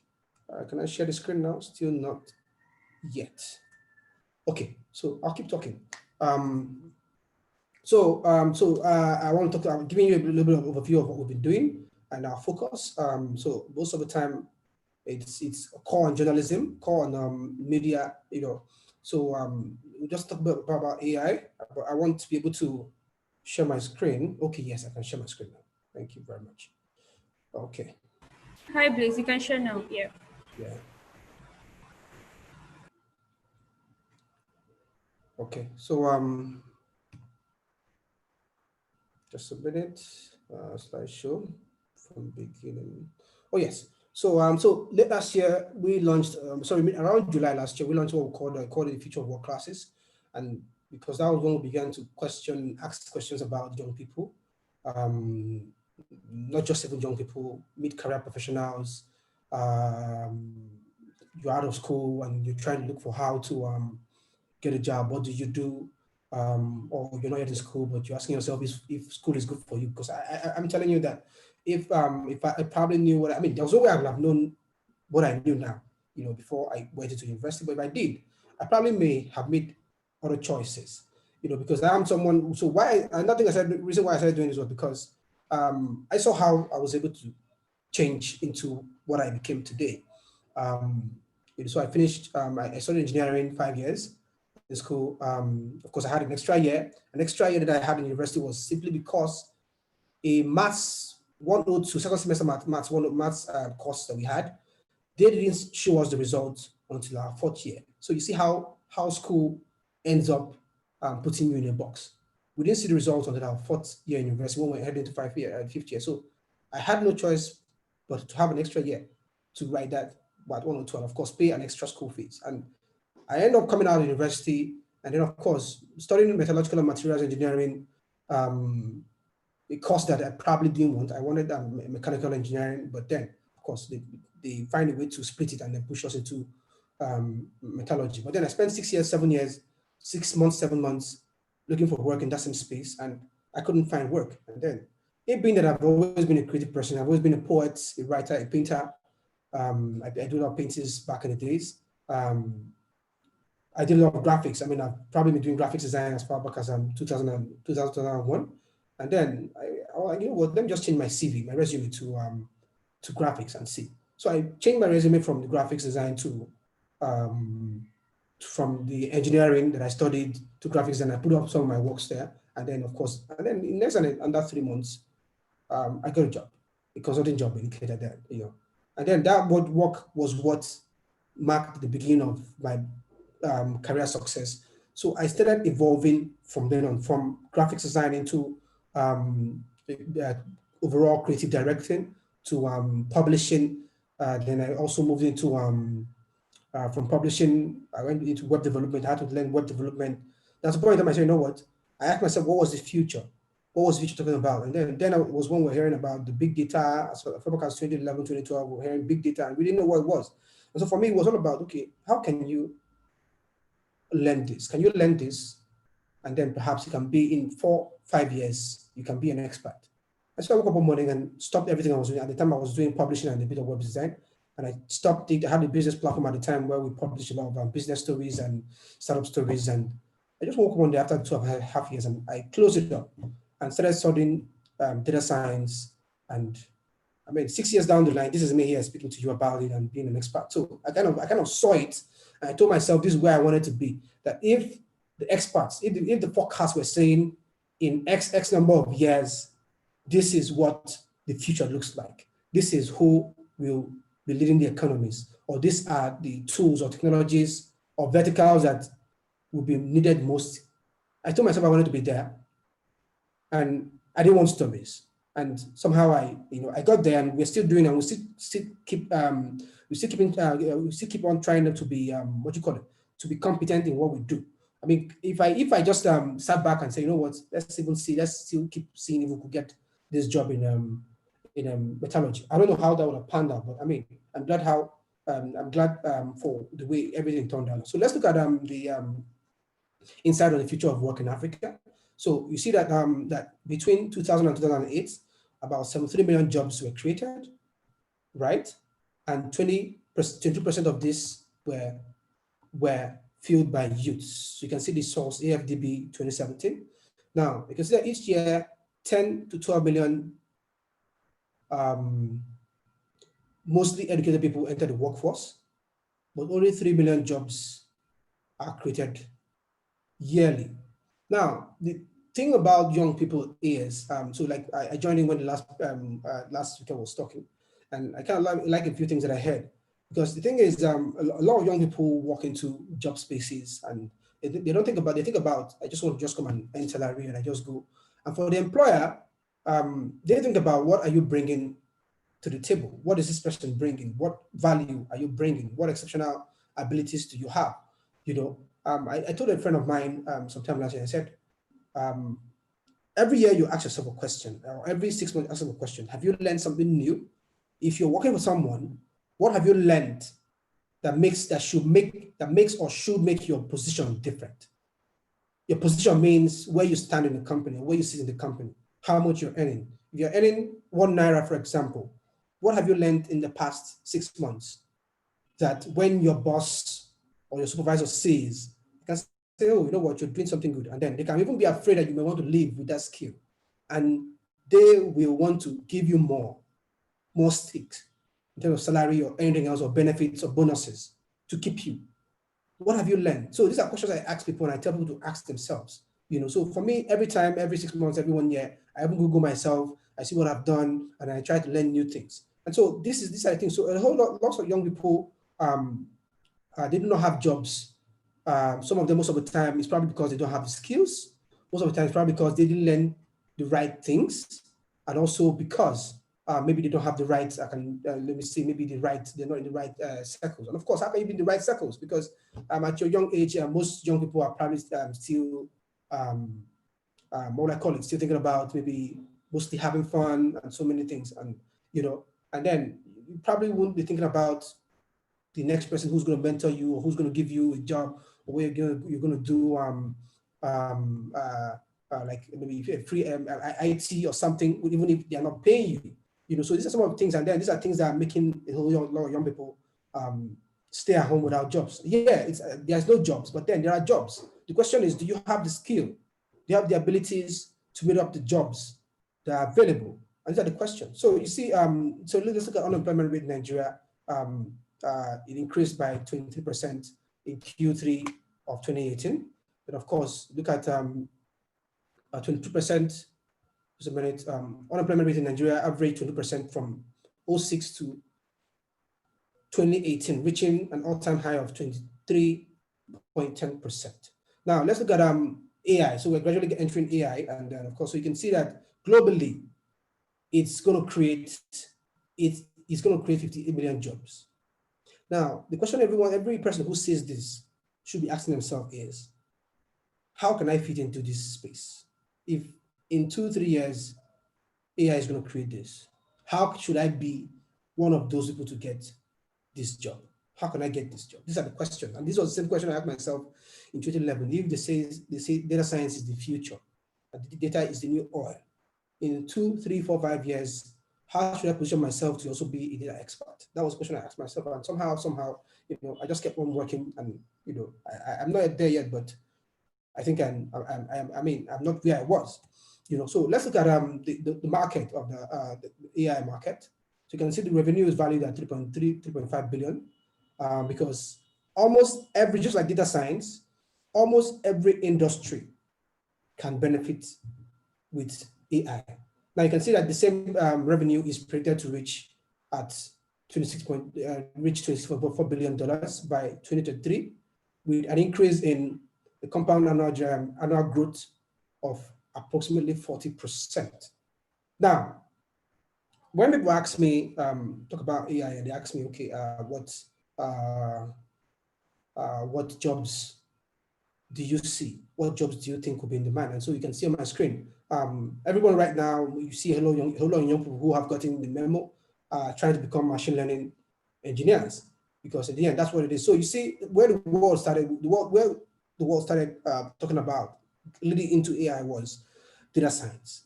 So there was an awakening of data science technology. People were talking about it. And then all of a sudden, there's now an awakening also for AI.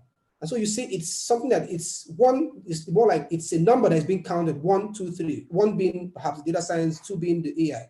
And so it's going somewhere because one begets the other. Now you see, the thing about AI is that AI cannot work without data. So you see where the data awakening started. So when the data awakening started, it was actually the AI awakening that was starting, that a lot of people didn't know. Now we'll talk about the next one, robotics engineering. In the end, this is also a key thing that people need to also look at.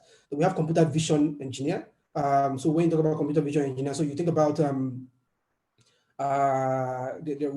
are on social media where we see what I call it. We see young children in China going to school, and then of course when they get to school, they just look at the camera, and then the camera identifies them and marks their absence, their presence, and they can walk into school.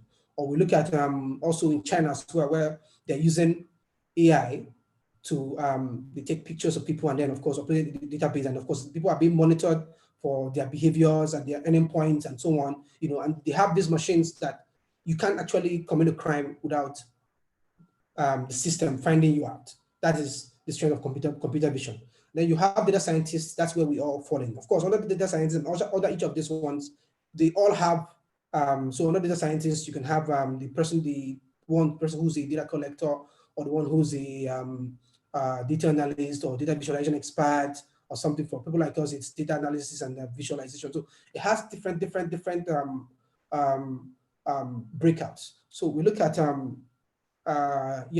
So we look at the clusters and the subject. So on the screen, so I'm going to start on the right part of it, which is the human AI interaction. So you can see designing human-centered systems, human-robot interaction, robotic manipulation, safe and interactive robots. Then the next one is we have information retrieval machines, speech processing, computational perception, computational photography, vision sensor. So when you talk about the information retrieval machines and search engines, that is Google. So you see, Google is an AI machine that a lot of people don't know. So most Android users, what you find out is that so there's this tab on your Android phone where you see Google. It's like the last tab to your left, and when you open it, it's like a blog where you see different contents, different news updates. And what you find there is that these news are things that you're comfortable with.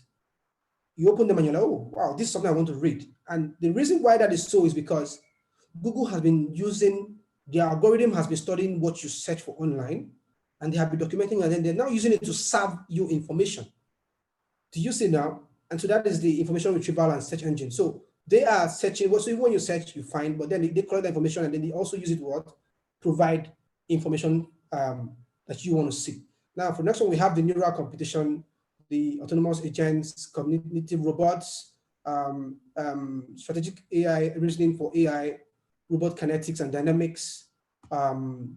Let's see, then we have the deep reinforcement learning and control, applied machine learning for text mining, advanced analytics, data analysis. So machine learning for the text, machine learning for text mining, for example, it's so there are new technologies right now. I'll talk about more about it later on, where you have a huge data set, and the machine can actually just, go through those data sets, and pull out some summarized texts from the data, insights that, the insights that non-technical users can relate with. Not everyone can be a data scientist or a machine learning engineer, but then when you want to create a product, imagine a product that can go into data or resources or archives and pull out information that people want to read about, and then serve it to people where they are.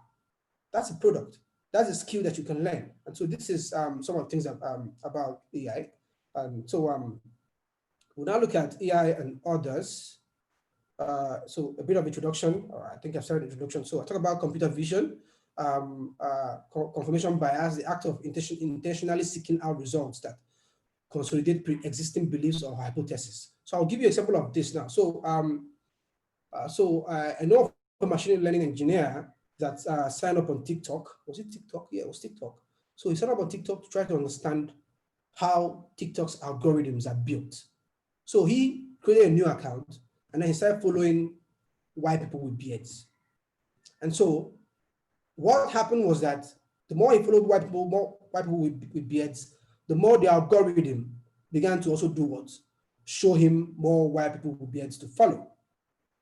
And so this is how, so you confirm that, so you already think, okay, this machine is already biased, right? It doesn't have an unbiased opinion. Then you try to, so most people also call this poking and prodding. They call it poking and prodding when you want to test how the machine behaves. Also, the same thing on LinkedIn, where you see that maybe when you search a movie or a video producer, for example, and then you find out the machine also starts recommending video producers to you as well. So that is, so that, okay, it's biased to this. This is how the algorithm thinks, and then you just want to test it to confirm. Now we have the data augmentation, supplementing data sets with more data to ensure that there is an abundance of information that the model can learn from. So this is when you, while building your model, you automate and say, you know what, you can pull in data from here, you can pull in data from here, and you give the machine access to a few data sources. So in a situation whereby you haven't given it data, it can go there to pull data to supplement and do what it needs to do. Also, this can also be used for misinformation, or let's call it fake news. So imagine when, for example, there is someone says the federal government of Nigeria has created 1 million jobs in 1 month, right? But perhaps there is a data set in in the NBS, National Bureau of Statistics website, that says otherwise, right? So if you build a machine learning that does this data augmentation, once it sees this, automatically it goes to the NBS website by itself to pull out the information from a credible source, and then comes back to confirm it or to repost. So that way it kind of automatically do what?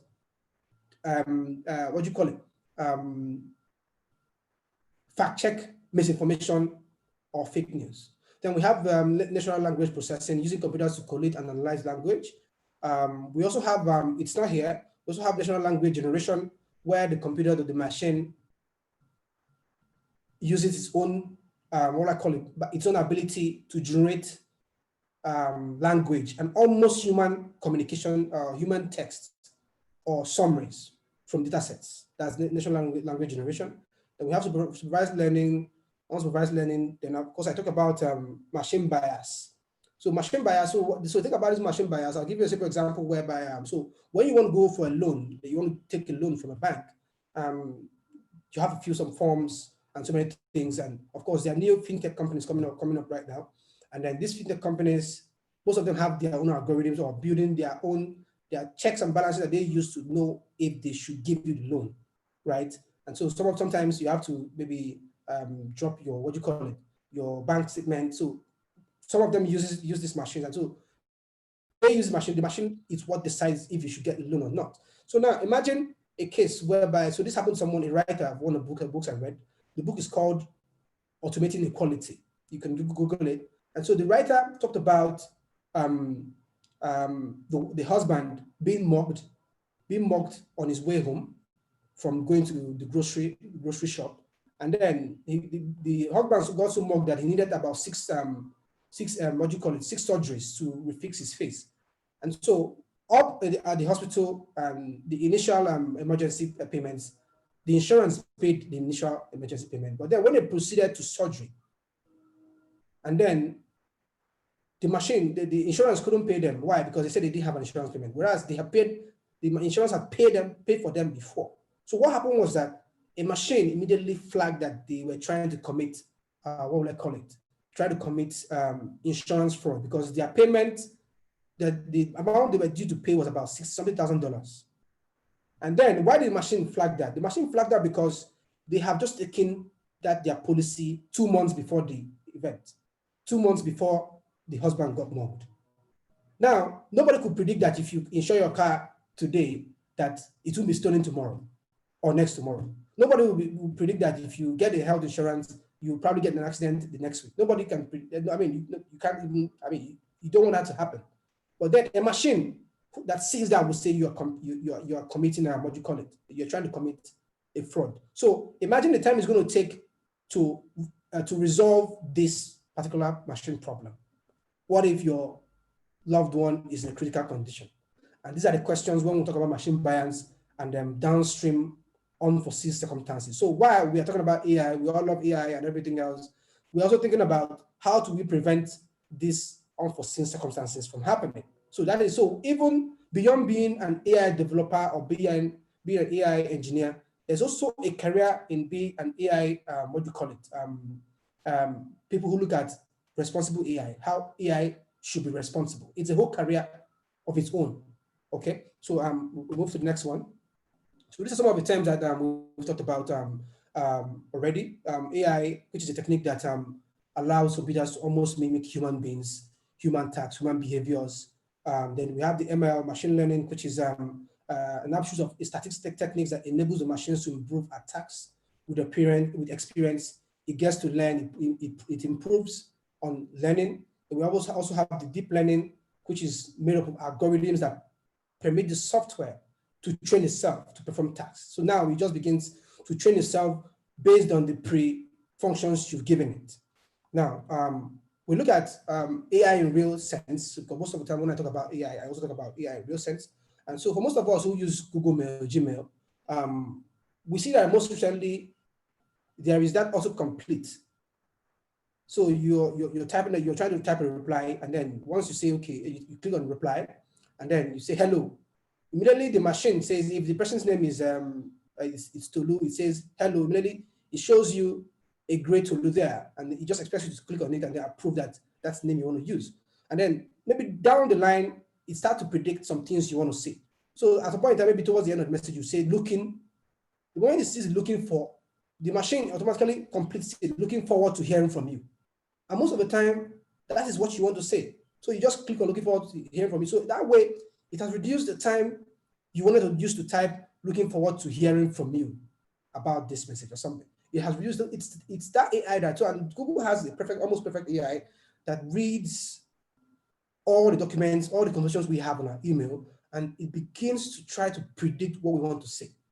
Now let's look at Grammarly. For most of us who have used Grammarly, most content writers use Grammarly to try to make sure that they don't, their conversations or their emails or their content is on point and without errors. So Grammarly is such that once you're done writing the content or any article, you just copy and paste into it, and then everywhere there's an error, it begins to highlight the errors, and then it tells you the ones that wrong, and then shows you the correct one. And then you have your keypads. Most of us have keypads, the auto correct thing that we have, and then we don't know that it's actually a small, very weak AI, very weak one, that tries to also predict the things we want to see based on the things we've said. So imagine how many words you've typed in your keypad.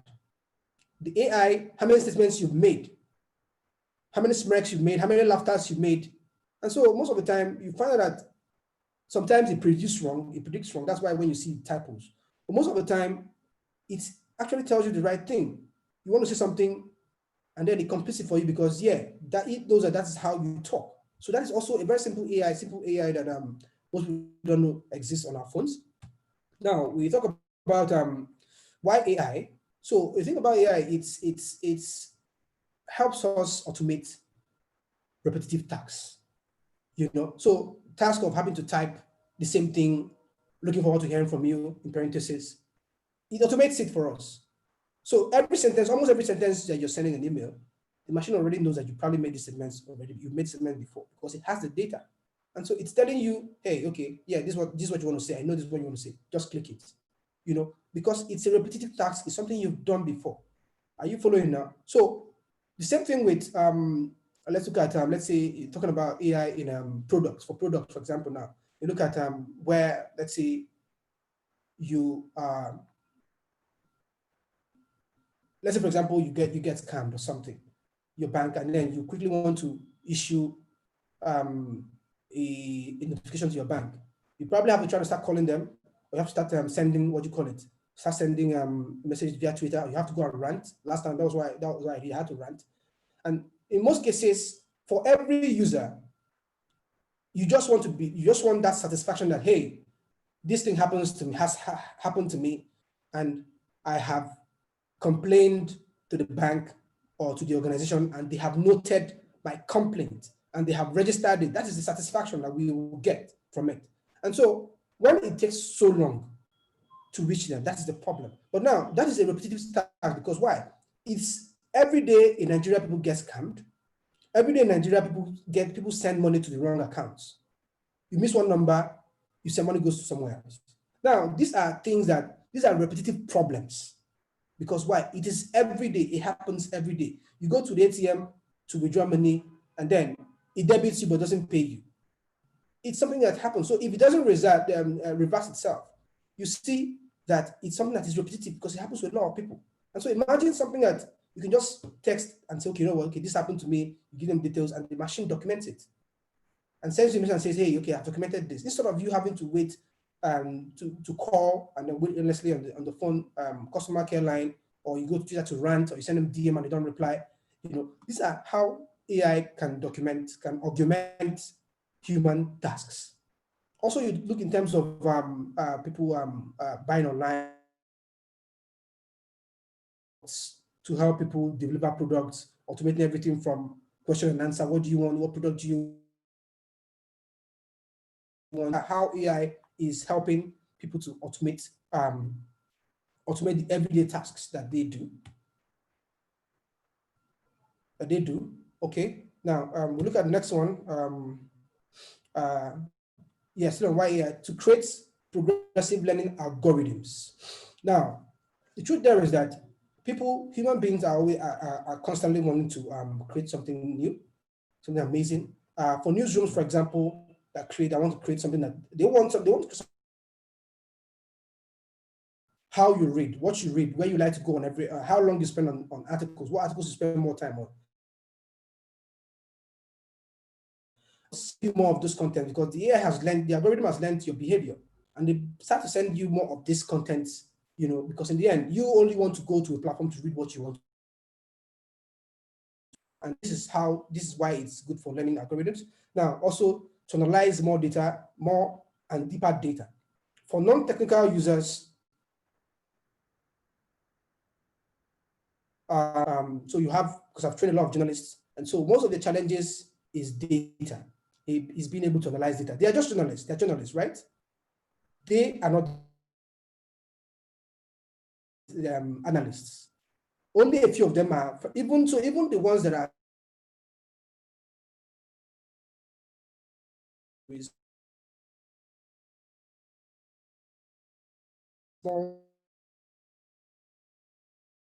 when you leverage a technology like AI, it takes you deeper. It pulls out information that you probably wouldn't have been able to pull out because you are not a technical user, and it makes your life so easy. That's the whole thing about AI.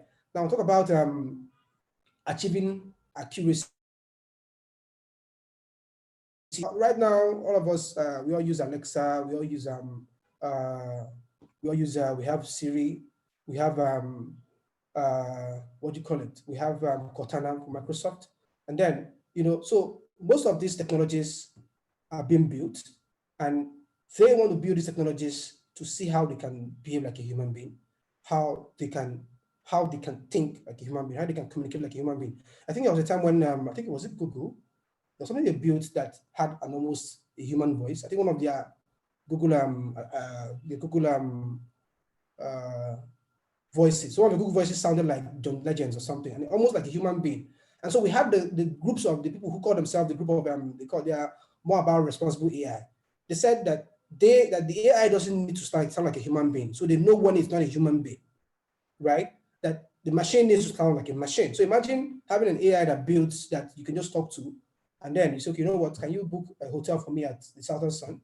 And then immediately the AI by itself calls the Southern Sun and books the hotel with gets you a hotel room, pays for you, or at least books it down, and then of course it calls. So you see, these things can be done, but then there's those people who say, you know what, we need to put a limit to what AI can do. So in terms of deep neural networks, it can do a lot of things. It can even in healthcare. There's a whole lot of healthcare breakthrough. And of course, being able to get the most out of your data. There's a whole lot of data flying around out there. And it's when, thinking about it, when we started going into data science, we knew that we've done a lot of things in data. But of course, at some point in time, we're going to stop. We want to stop actually using our hands to run the analysis on Python or on Jupyter or on Excel. We probably want even the machine to do it by itself, and that's where we want to get to, not just doing it constantly by ourselves. And that's the part of it. Now let's look at AI for content production or content marketing. Now let's look at Google. I've talked about Google serving you contents from your phone, based on your preferences, based on your searches. Now let's look at Netflix. Right, on Netflix. So Netflix. So I remember when Netflix started off at the beginning. Netflix. So there's a book called Everybody Lies. It's about, I can't remember the writer, but just when you Google Everybody Lies, it's a book. Just Google Everybody Lies, a book, and then it talks about data, how where you live, where you grow up, where you study makes you who you become tomorrow. The friends you have, the networks, extensive networks, the universities you go to, and then it talks about how people lie about their preferences, but then how machines are able to pull out your preferences by themselves and use that to create content for you. Now, you see, most people just watch Netflix, but then they don't know that Netflix, the videos on Netflix, the movies on Netflix are backed by AI decisions. It's AI that are behind the decisions they're making in the content they collect. So I know at the beginning when Netflix was starting off, Netflix put out a survey asking people, their new users, what they wanted. What kind of movie did they want? Some people said they wanted, they loved comedy. Some said they loved romantic movies. Some said they loved action movies, and so on and so on. But then when the data started coming out, when Netflix started rolling out the videos, the content, they found out that people lied about about what they wanted or what they like to watch. They found out that people who liked, what would I call it? People who loved, so the people who say, okay, you know what, I love comedy. But then you find out, oh wow, they actually like romantic movies instead. Or someone will say,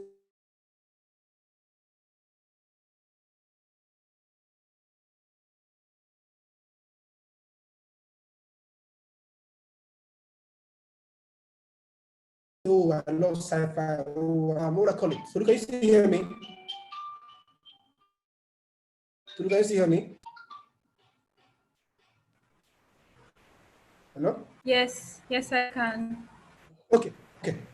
So you find out that, so they say they prefer A, but then they end up preferring B instead. The data say that they prefer B instead. And so you Sorry, see how. please. Sorry, excuse me. Could you please check your chats? I just sent you a message. On my phone.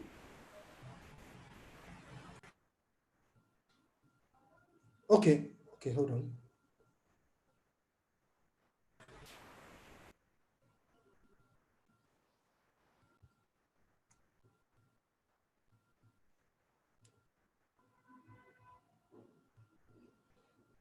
Is it a question? No, you can just go ahead. It's not a question. You can just go ahead. Okay. So so now let's look at AI for content. So the content on the screen says Tuesday was a great day for W. Roberts as the junior pitcher threw a perfect game to carry Virginia to a 2-0 victory over George Washington at Davenport Field.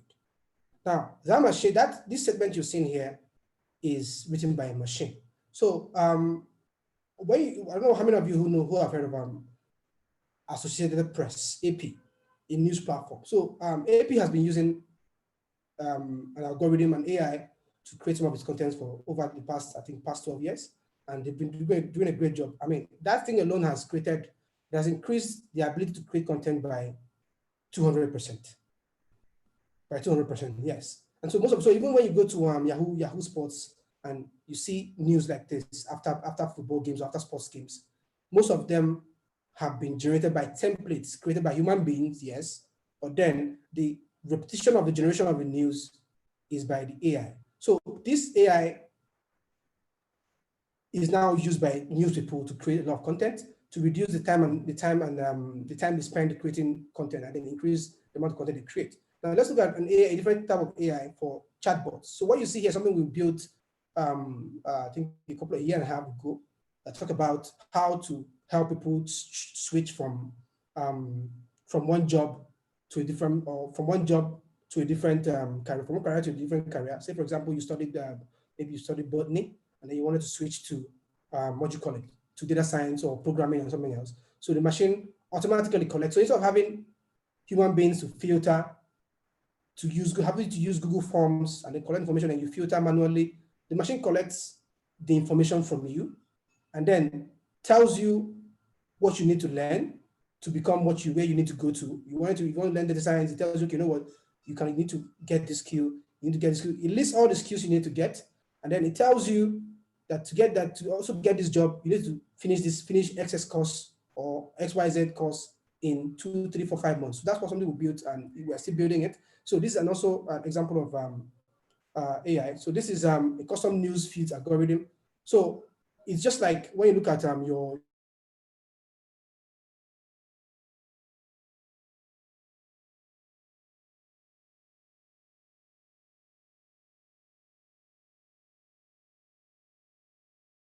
Twitter, tweaking what you see. Is there a algorithms and the decisions that they make? You start asking questions about, because in the end, if the algorithms are making decisions for you and showing you only what they feel you should see, what about the things that you should see but the machine is not showing you? You know, so these are some of the things that algorithms do. So there's also the one for predictive intelligence, where so you look at the United States election right now, where I think it was The Economist that they had used some AI to predict that Joe Biden is going to win Trump at the Electoral College. You know, so that's another example of using AI. And then, of course, there's the one I talk about content creation. So I mentioned 2 examples here. We have BuzzSumo, we have Keyhole.co. Keyhole.co, we used it in 2014 for election trend analysis to ask questions about what people were saying, because it was from you finding out what people on social media is how you can find out what kind of content you can create for them. You know, that's how we do a lot of things during elections in terms of serving people infographics about what they were talking about. So you can look at it, Keyhole.co, and then also BuzzSumo. Now, okay, I'll talk about AI for content, which is a better customer experience, which is when I talk about the bank, the banking experience, customer care, and so on, or or in terms of trying to buy something, buying a shoe, and then there's an AI that helps you do all the work. Now, you all know Elon Musk, and said there's something he said about excessive automation. So he said excessive automation at Tesla was a mistake, to be precise. Humans are underrated. And so why I put this here is that, I mean, everybody's praising AI, and of course I love AI because it's part of things that we do, but then we also need to sometimes take a pause and think about it and see how can we hold AI responsible? Because in the end, AI cannot be, I mean, it's not magic. It's not the, what do we call it? It's not the, what I call it, it's not a magic one that can solve every problem. That's why I put this statement here. So now, people say AI and machines, AI will take the human jobs. In fact, while working with my community, my journalist community, my media community, the immediate concern is, will AI take their jobs? Will AI take their jobs? So now I'm telling them there's an AI that can help them create content, that can help AI that help them find news, help them source news. So it's like I'm telling them there's an AI that can do everything that they currently do right now. And I'm telling them no, that the need for an AI, or what we frame AI, is to augment their tasks, augment their capabilities, so that from the small scale productions that they are currently doing, they can move from then also to a larger scale, right? You can even, while the AI is automating maybe you have 10 things you're doing, the AI is automating 6 of the things you're doing, you can go on and focus on 4. You know, so it's not there to take away your job, but to augment. So this slide talks about AI and human alliance. So you see, there is the AI trainers, there is one for explainers, for sustainers, for amplifiers, for interactors, and for embodiers. Now, for the trainers, so humans train AI for performance. The truth there is that, so like one of the software used by Associated Press is called Wordsmith. You can Google it, Wordsmith. And what Wordsmith does is, when you take data sets from an Excel sheet and plug it into Wordsmith, it does not automatically write the story, right? It doesn't write the story. So the data has to be properly structured. And so this data is structured by who? The human being. It is the human being that structured the data, right? Now, you also have, so when the human being structures the data and uploads it to the Wordsmith software, what now happens is that the AI will now, because it's a human being, so the human being will now do what? Write the article, or sorry, train the AI using some of the functions in the software the way he writes the article. So when he's done maybe like 5 or 6 articles, the machine can now learn from there and then begin to pull similar data sources and then using the same writing technique of that writer. So in the end, it's the human being that has to train the AI to perform. And so whenever the human being wants to change the writing patterns, it introduces the AI to its to a new pattern, and then the AI takes it over from there. So that's the trainers. Now we have the explainers. So the thing there is that, like I told you about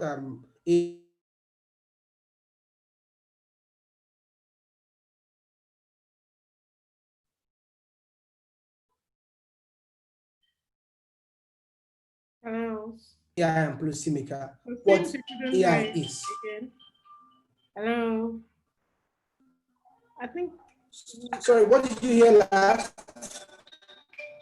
Hello. Hi, Fumu. Oh, okay. I couldn't hear it again. I thought maybe it went off for a bit. What did you hear last? Sorry. What did you hear last? Hello. Hello. What did you hear last? Hello. Wow. Tolu, can you hear me though? Tolu, okay. Do you hear me? I am at the human. Okay. Can you hear me? Hello? Okay, yes.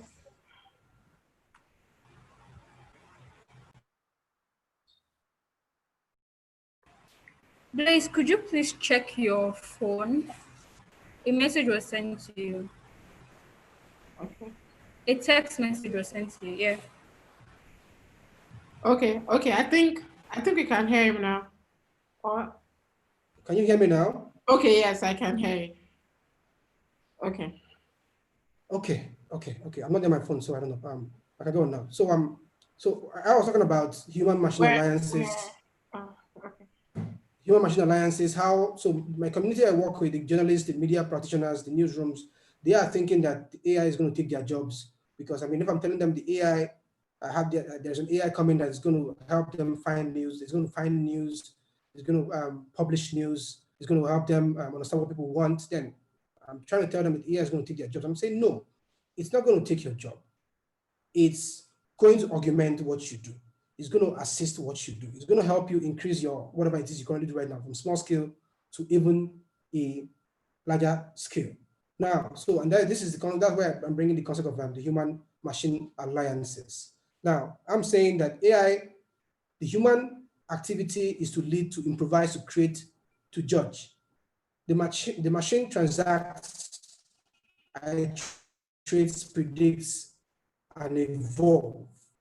Now, human being cannot predict, may want to use an assumption to predict, but then the AI can actually look at a lot of data, extensive rows of data, and begin to even make better predictive assumptions. Sorry, did I jump? I went too far, sorry.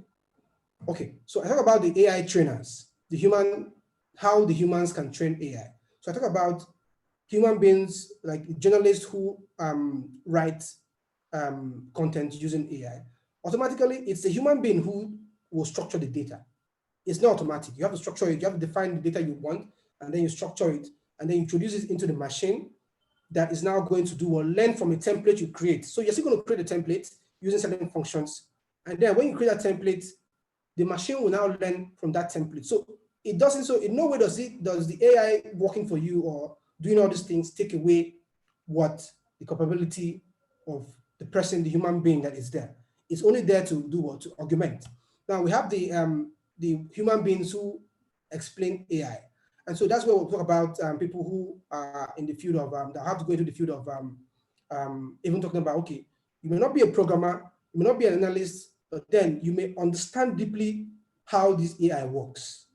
And you may want to explain to policymakers, I mean, I've worked with a lot of AI, a lot of the developers or programmers that don't even understand AI. They know the code, they know all these things, but they don't understand how AI works. But then, as someone who can explain it, who understands the workings, that is a whole full-fledged job on its own. Now we have the sustainers. Now, the truth about it is that I've talked about unintended consequences or downstream unforeseen circumstances where you think you program an AI to do XX and then it does YY. There are people who need to sustain that momentum to ensure that the AI does what it needs to do. So when you put in X, and the output is Y, if it gives you A, then there's a problem. So someone needs to go there and check it. Now there's also the amplifiers, those who their job is to use the AI to do what, how would I call it, to ensure that it keeps doing what it needs to do. Are you following now? It keeps doing what it needs to do. So for example, now, so we have AIs, that help us amplifying, what you call it, they help us to amplify what we do. And so it's people that create it. So people create different types of AI, those that augment what we do. And so for these people, their job is to keep creating AI that augments and then ensure that the AI actually augments or does what it needs to do. Then we have the interactors, those who enable the AI's personalities or the interaction between the human beings. So like earlier I talked about the voice enabled AI. So while building one of our bots, yeah. Hi, Blaze. Yeah. I'm so sorry. We are all enjoying this.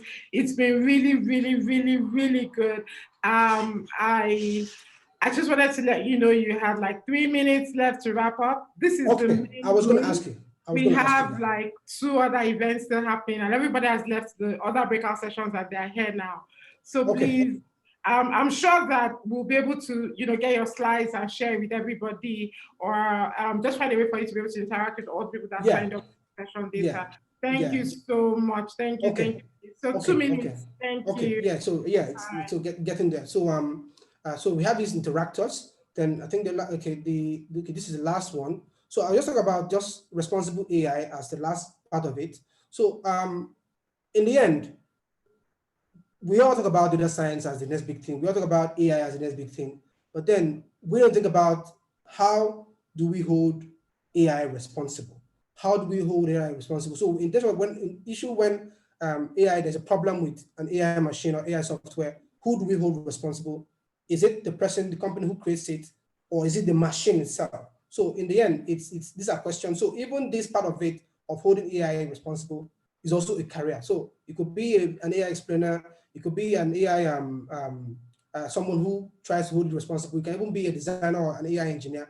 In the end, it's a lot of field that people can actually go into. So in summary, for me, I think that AI is the future. It's still coming. Whatever we're doing right now, we're still all joking. So I think for a lot of people to go into the space, there's a lot of opportunity that you can learn. There are a lot of tools out there that, but the way I think it is, I see it is, it doesn't matter how, you don't have to go out to build something wonderful. You don't have to go out there to say, you know what, okay, this is hard. No, find people who are building small products, find people who are learning or know how to do small things, join them on those products, It could be that you just help them to search data or find data or write 1 or 2 lines of code. In the end, you're part of that product. In the end, being part of that team helps you. You can say, yes, this is what I've done. You've learned a whole lot of things in that process. So I don't know. So going forward, I just want to thank the guys who are here for the opportunity to do this. And of course, if you have any questions, please send them over to them, and then I will respond in time. So thank you. Wow. Thank you so much, Blaise. Thank you so much, Blaise. Thank you. We really, really appreciate it. You had a display that had your contact information. Can you just leave it up very quickly, just in case anybody wants to? I think I saw that. Yeah. Yes, and so for everybody that has questions, Tolu is going to drop the email address as well. Okay, yeah, so that's it there. If you want to contact Blaise, please do that directly. And Tolu is also taking all the questions. We have like 10 questions here already for you. And I feel so terrible that we'll not be able to take those questions. So we're going to collect all of those questions and we're going to send it to you. And then Tolu is going to continue to see how we can coordinate. And as we said before, there's going to be a Slack channel that is going to be created. And we have one particularly for AI. So I'm sure a lot of the participants at this session will still be able to interact with you. Thank you so much, Blaise. We really, really appreciate it. And we really loved having you here. Thank you. It's been so impactful. Right. Thank you so much. All right, then. So Tolu, over to you. Thank you so much, Blaise. So if you have questions, just send them to info@heysaleaders.com. I will get the answers and send them to everyone. Thank you for tuning in. And please don't leave. We're about to start the Jobberman Career Fair. We have Precious back on the Jobberman team.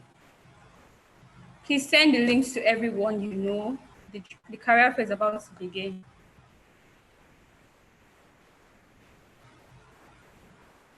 And also, after the career fair, there's a general session on leadership in workplace by Prepare Akinsiun.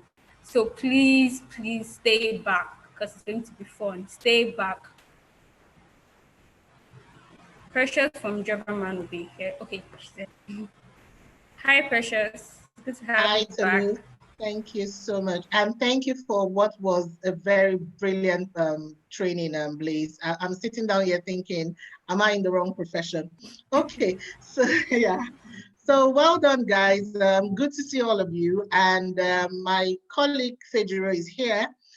What we want to do, and if you listen to Bankole's session carefully, you would realize that he said that there are no jobs, basically, that jobs are scarce. However, we do have some live openings, at Jobberman that might benefit you. Fejiro in this session is going to be sharing links. What I need you to do is to look at it carefully. If it's something that appeals to your core, if it's something that, number one, you have the right skill sets for. So for example, if there is an ad for a robotics engineer and you studied history, you genuinely have no business applying for that job. That's the truth. So kindly look at it carefully, click on the link. It will require you to have an account with Jobberman if you don't already have one. click on the link and then just go ahead and apply. Somebody says they can't hear me. So Lou, if you can hear me, I can hear you. Okay, awesome. So it's an I can hear you. isolated problem. Cool. Yeah, so Fedro is sharing the links, and I encourage all of you to click on the links and apply. So let me tell you some of the trends that we're seeing at Jobberman thanks to COVID-19, and the reason why you should take the call for internships extremely seriously. Because of COVID, a lot of companies that would traditionally train, so many companies are shrinking their training budgets. What it means that even though I am looking for a fresh graduate, I'm not looking for somebody who is fresh off the bat. I'm looking for somebody who, whilst they were in school, they were selling Brazilian hair, for example, or they were going to their mom or their father's shop in Alaba International, right? And then they're good storekeeper, or they were coding whilst in school. I'm not looking for anybody who was waiting for NYSC to finish so that they can now enter the job market. No, I'm looking for someone who is extremely valuable. That's the kind of person I'm looking for. Why? Because you need people who can hit the ground running. You want people who can hit the ground. Okay, so somebody said, where are the links? Fedro is going to share them. I'm sure she's just getting that ready. So you'll get them. And something else we'll do, I'm sure after this training, there's going to be some sort of thank you mail that goes out from Tolu. You would also have the links in that mail. So if you registered for this training, you would have. So there you go. That's Fedro sharing the links now. But I want to tell you the trend that we're seeing. COVID, now with COVID, we are seeing a lot of employers. There's a rise in gig work. What do I mean by gig work? So for example, because many people cannot tell what will happen in the next 6 months, 4 months, even the next month. So a lot of companies are taking short-term hires. We're getting a lot of requests. So I have a project for the next 3 months.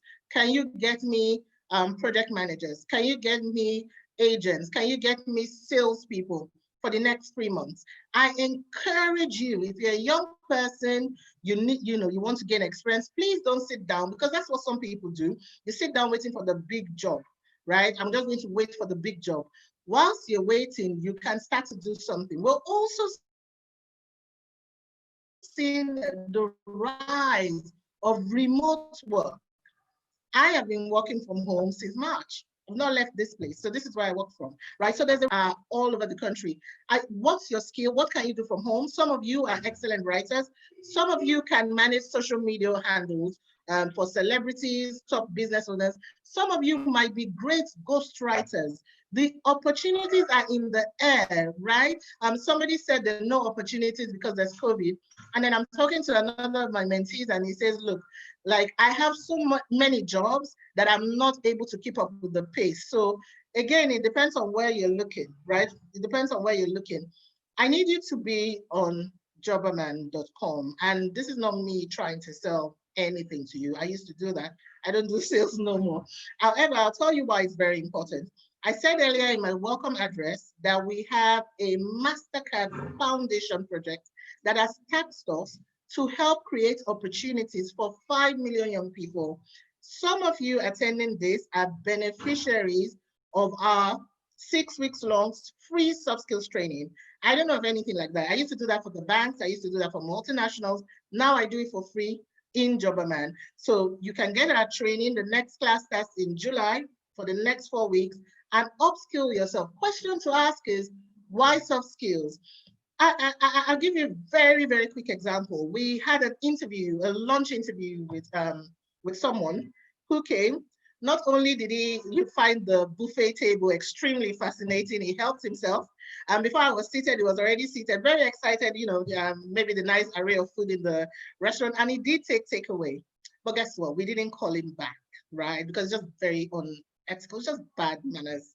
So that's not the kind of person we're looking for. But guess what? If he'd gone through the soft skills training, if he knew how to conduct himself, it wasn't a bad person. The reality, the stark reality is, it's not the best people on paper that get the job. I found it very interesting when I listened to Bankole as well. He said, I wasn't looking for people who had the first class. And because I had the first class, I'm thinking, whoa. But it's true. Why? Because some of us are just book smart, but we lack soft skills. So if you want to upskill yourself, if you want to get soft skills training, Also, Fedra is going to share the link. It's free. Do sign up with Jobberman as well. If you have any questions at all for us, again, our platform allows you to access jobs democratically. So there's really nothing like I have to know Precious, or I have to know Fedra, or I have to know the CEO of Jobberman for you to be able to have access to jobs. So it's a democratic process. If you qualify, if you have a good CV, again, something we teach in our soft skills training, how to write your CV, how to write a good cover letter, how to even attend an interview, and hey, if you're a woman listening to me, how to negotiate your first salary. A lot of us women, especially, we sell ourselves short. I've been in interviews with young women when they ask, how much would you like to earn, I beg your pardon, and they start stuttering, like, Precious, how much is the role? How much do you want to give me? And I'm thinking, wow, you are from Imperial, you have this amazing resume, and you cannot state a claim to, as to what your value is, and say, this is exactly what I feel like I deserve to earn. So these are some of the things that we teach you, how to have confidence, how to be able to, apply. Their job search strategies that you need to learn. You should, some of us, because we live in a very prayer-minded country, you just apply for all sorts of jobs, hoping for the best, right? How to tailor your CV in such a way that I'm very happy that Blaise talked about AI, right? There's such a thing called the applicant tracking system. So no recruiter has the time to go through 10,000 CVs. It's going to go through an AI process, right? And there will be keywords that the computer is looking for. If it doesn't happen with you, guess what? It's just going to be thrown out. So these are some of the things that we do teach you. I'm just going to look at the chats if there are any specific questions. Okay, so I see that Fedra has shared the link for our soft skills training. And then I also see that the jobs ads have been shared. So that's really it from us. Just in closing, what I'm going to say, because I already see that time is fast spent. In closing, this is what I will tell you. If you are a person of value, right, there is no economy that would not favor you. No, if you're a person of value, there's no economy that won't favor you. If you're somebody who has something to bring to the table, something that COVID has brought out to all of us is that there is need for what? Opportunities. What's the next big idea? What's the next Facebook? What's the next Zoom, right? What's the next Jobberman? What's the next big idea? And who knows? You might just be sitting on the next big idea. I will say this finally. Everything is created twice. Everything created twice. First in your mind and then physical manifestation. So what are you creating? Are you spending time on social media, Mado, or are you creating your future? So thank you so very much. If you have any questions, I'm happy to answer them just before I go. Tolu? Thank you so much, Precious. Thank you for that. Please, participants, you have questions, just raise your hand.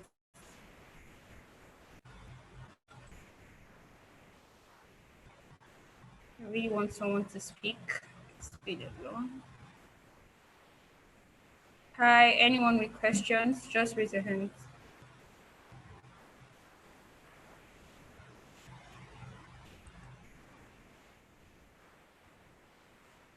All right. Adekunle, you can go ahead.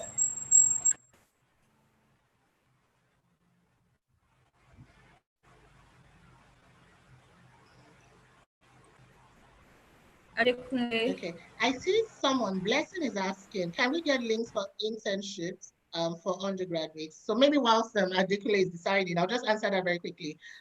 So what you can do, because yes, some companies are looking for interns. You can send us an email, connect@jobberman.com, and we might be able to send you some links privately. But what I encourage you to do is to sign up. That's really what helps you. If you sign up on jobberman.com, then you can search. So in the search tabs, you can just put internships, and then you get speaking about internships. I do have some of our interns even on this call. So there are opportunities in that space, and I encourage you to seek them, whether in or out of Jobberman. Extremely important that you're not just sitting there watching Netflix, that you're actually working. Yeah. I hope my friends at Netflix are not very pissed off that I said that. I hope I haven't offended anyone. Yeah. Adekunle, can we have you now? You're muted. Just unmute yourself. Don't be shy. It's okay. Okay, if Adekunle isn't ready, can we have Oluwatobi Ogunlade? Somebody asked for the email address again. It's connect@jobberman.com. Connect@jobberman.com. That's our help desk for youth engagement.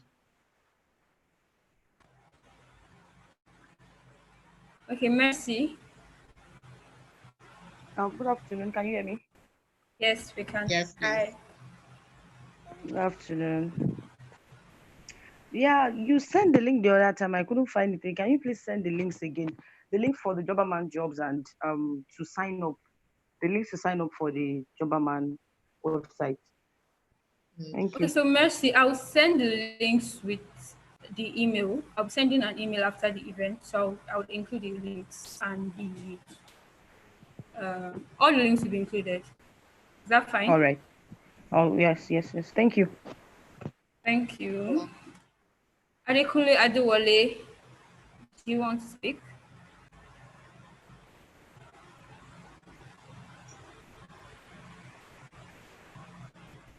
Fatima, you're on.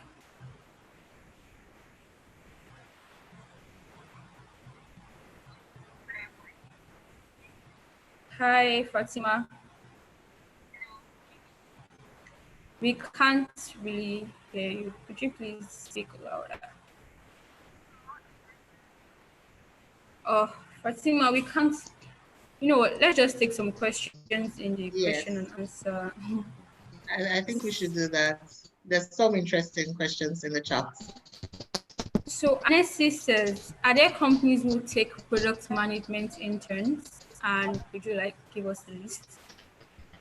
Okay, I wish I could say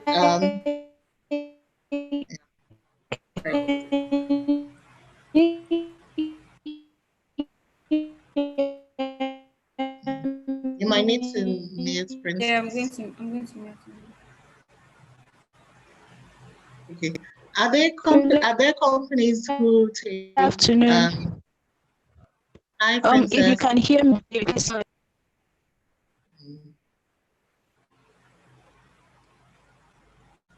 You can go ahead, ma'am. Okay, thank you. So are there companies who take product management interns? Let me say that, and can I list them? Are there companies? Yes. But can I list them? No. Right? You need to sign up at Jobberman. But let me give you a hack, if you like. When I had my daughter, I'm sure if you were here from the beginning, you would have seen her. It became very clear to me that I wasn't necessarily looking for some sort of full-time work anymore. I was going to be a full-time mom, so I needed to work in consulting capacity. I spoke with, I was working for a company as a sales manager, became a sales director. I spoke with my managing director to reduce my hours, and I was happy to take a pay cut, and they did that. But again, I'm already used to a certain kind of income, right? So it meant that I had to also start to look for other things. What did I do? I found out from the news, many of us read the papers, that a company was coming, a German company had invested in a Nigerian company, and they were coming to town.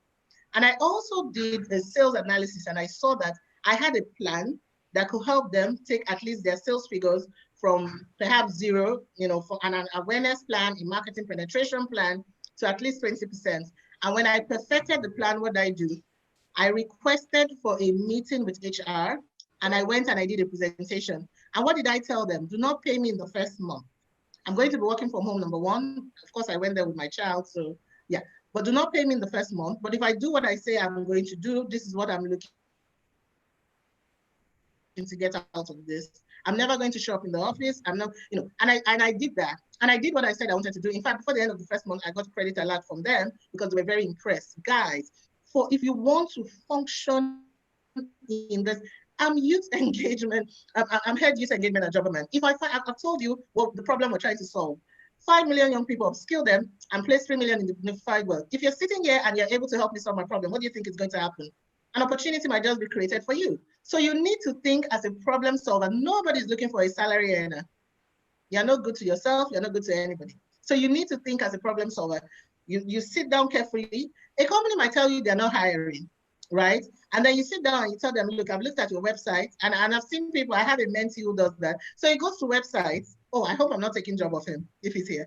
But yeah, so I'm sure he doesn't mind. So he goes to websites, he looks at it, he looks for typos, he's freaked out about proper English, right? And he can code. So he looks for problems with your website and then he writes you an email. Almost every time he does that, 80% of the time they call him back and then he gets a job. He's not looking for anybody to hire him. You must start to think in line with value. What value can I offer? And then offer it. And many times when the doors are shut, value will open the door for you. That's been my experience at least. Okay. I don't know if there are any other questions, Tolu, and how much time do you have left? Because I think we should just take one more question. Please, sorry. Okay, so please, what do I do? My CV exceeds 2 pages. I think you should talk about the requirements for the number of pages for your CV for those That's a very good question. Guys, unless you're Professor Konjuri Weala, you have no business having more than a 2-page CV. I've been working for the past 12 years. I do not have a CV that's more than 2 pages. So what exactly would you have been doing, especially if you're a fresh graduate? What will happen is, number one, for wasting the HR manager's time, no one is going to open your CV again. So your CV must be 1 page or 2 pages.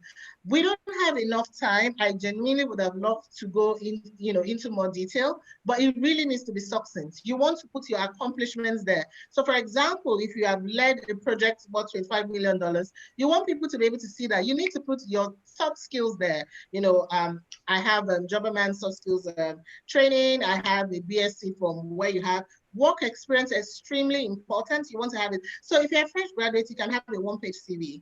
And please don't use one generic CV for all the jobs. You have to customize your CV per job. And what's the best way to do it? Most job ads will have what they're looking for, the roles. So look for the keywords, right? They're looking for somebody who is quick on their feet, good time manager, good planner, good this. Make sure that the CV that you're putting reflects that, so that when it goes through the ATS, those keywords will pop up and you have a better chance of being shortlisted. We do also have a service where we can do CV review for you if that's what you want, or just sign up for the soft skills training, and then you have even more time to learn it with me, maybe, or one of my colleagues. All right, thank you so much, Precious. Thank you so much. Thank you to the Jobberman team. I have to let you go at this point. I'll be sending other questions to you via email. You can respond and I'll get back to the participants. Thank you so much. Have a nice day and bye. You too. Thank you. Thank you for having us. Bye-bye. Thank you. Hi, everyone. So now we're going to be moving to the final session for the day, the general session. By the way, there's a link in the comment section that leads to the Slack group channel, because we talked about prolonging this conference. The conference doesn't end here. The event doesn't end here. So other activities are going to be performed on the Slack community. So please sign up. You'll be able to interact with your mentors and get one-on-one training with them. So please sign up to the Slack community. The link has been posted in the chat section. Now we'll be inviting Dupe Akinsun to give a session. Dupe Akinsun is a versatile human resources professional with over 11 years of continuous progressive practice. She has multiple industry experience across management consulting, financial services and pharmaceuticals, and FMCG. She currently drives the leadership and capability strategy for Coca-Cola HBC in Nigeria. Before now, she has served as a strategic HR business partner across multiple African countries: Nigeria, Ghana, Angola, Mozambique, Botswana, Zimbabwe, Mauritius, Madagascar, and Namibia. She has also worked with PricewaterhouseCoopers, that's PwC, as an HR consultant in advisory practice, where she delivered HR and corporate governance solutions to clients across multiple sectors. In 2017, Dupe Akinsun won the Dale Carnegie Award for the most impactful project during the Blueprint of Success certification and the Dell Leadership for Manager course in the United States. She has an engaging personality, strong analytical reasoning abilities, and a keen interest in aligning the human resources of forward-looking organizations to achieving business objectives. Dupe is a certified member of the John Maxwell team of coaches, speakers, and trainers around the world. She holds the Human Resources Management Professional designation, and she is a senior certified professional by the Human Resources Certification Institute and Society of Human Resources, respectively, in the USA. Dupe is also a certified member of the HRMA Canada as the Chartered Professional of Human Resources. Finally, Dupe is a Maxwell certified DISC behavioral analysis consultant and trainer, and an accredited personality profile analyst with Thomas International. She passionately seeks to equip emerging leaders with knowledge, skills, and abilities required to excel in their life and their respective careers. Ladies and gentlemen, we have Dupe Lanre Akinsi up for a session on leadership in the workplace. Hi, Dupe. So nice to have you here. Apologies for the delay. I'm so sorry. we can't hear you. Hi, Dupe. We can't hear you.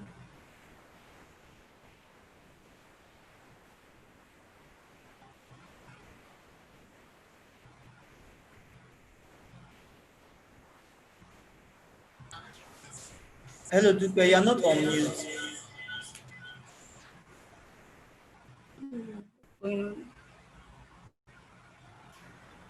Please check your audio settings.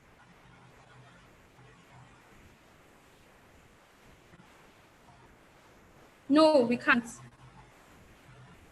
I can read your lips, but I can hear you.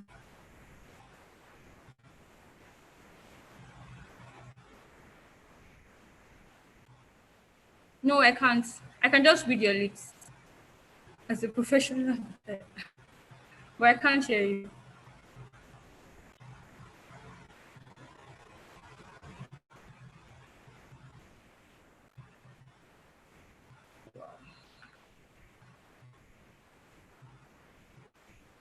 No, we can't hear you.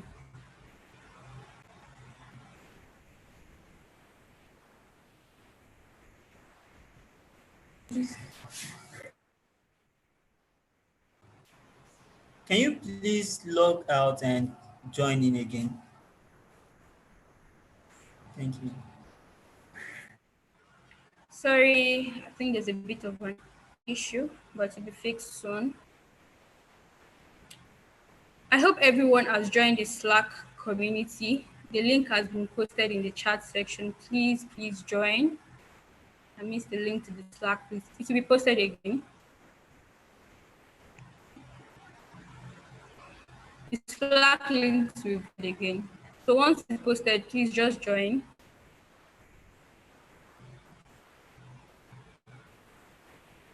I hope everyone is having an amazing time.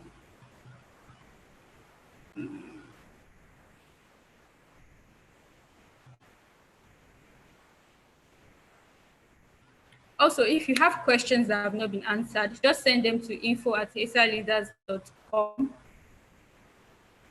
info@hesaleaders.com. info@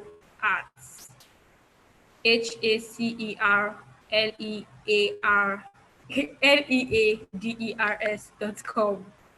Please send your questions and I'll get them answered and send them back to you. The Slack group has been posted, so please join.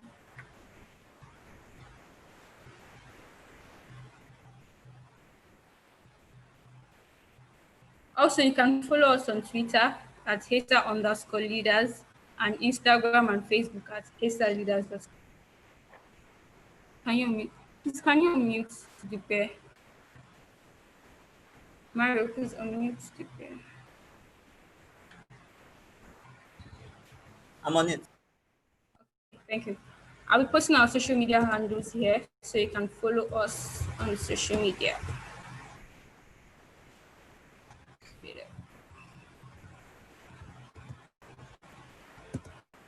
Hi guys, can you hear me now? Yay, yes, we can. Awesome. Dupe. So, not a Hi, problem. Dupe. How are you doing? Hi. It's a pleasure. So I was saying that you do not have to apologize. All right. So I've had a conversation with the powers that be. So there's a conversation of that time. So I'm not even going to complain at all. But No problem. well done, Fumi. I'm super, super excited, to be sharing with, the HESAS community. I really love what you're doing. And with the number of registrations, you recorded this year, it is mind blowing. So well done to the team. And, this is me cheering you guys. Okay, so I know the time is fast spent, right? So I'm not going to take a lot of our time. I'm just going to go into my session and I will be sharing my screen in a bit. Please just let me know when you can see my screen and then we'll take it from there. Whatever you can see Hi, now. Dupe. I can see your screen. Okay. You might be seeing a lot of things. So what exactly can you see? Accelerate Conference 2020 agenda. Okay, just hold on.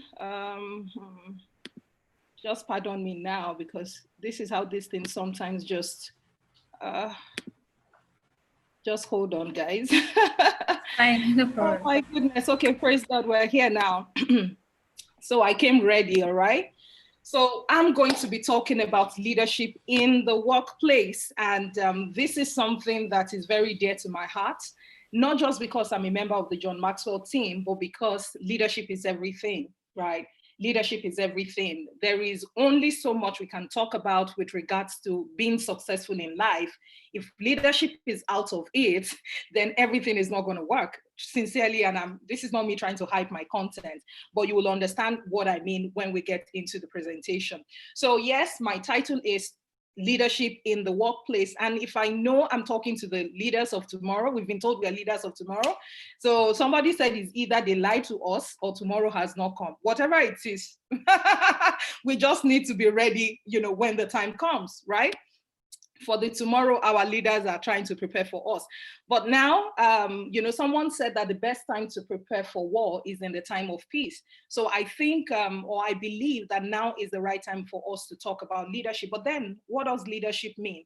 So if you can see my screen, you will see that, John Maxwell has described leadership as influence, nothing more, nothing less. He went on to say that, titles don't mean a thing, except, of course, you're adding value. Leadership is about adding value. But beyond this definition, I know he's my mentor, he's someone I respect so much, but I do understand that sometimes, in this time and age where, influence even has many meanings now to many people, it's very crucial for us to really, really understand what leadership is, even what does influence mean exactly, all right? So he says leadership is influence, nothing more, nothing less. Titles don't have much value when it comes to leading. True leadership cannot be awarded, appointed, or assigned. It only comes from influence. And that cannot be mandated. You must earn it, okay? So when we talk about leadership in the workplace, we're asking ourselves, how do we earn influence in the workplace? So moving on, I want to tell you what leadership means to me. Leadership is service, it's not a position, okay? Miles Monroe of blessed memory says, the shortest distance to leadership is service. So if you're really looking or desiring to lead in the workplace, the shortest distance, the quickest thing you can do is to start to serve. Because leadership is not just, your ability to influence people, but the ability for you to forget yourself in advancement of others. Leadership is about service. Leadership is not carrying a title. Leadership is not about becoming an entrepreneur. Leadership is not about being an inventor. Leadership is about serving people. It's about forgetting yourself and advancing the cause of others. So when you talk about leadership in the workplace, you are actually asking, how do I serve my organization in a way that will advance the strategy of my organization, right? So you're not asking about how do I become the CEO. You're not asking about how do I become the head of my department in a short time. What you're really asking for, if you're talking about leadership, is how do I serve the objectives of my organization? And that is what leadership is about. So, what are some of the other things, people have said about leading or leadership? It says true leadership is found in giving yourself in service to others, not in coaxing or inducing others to serve you.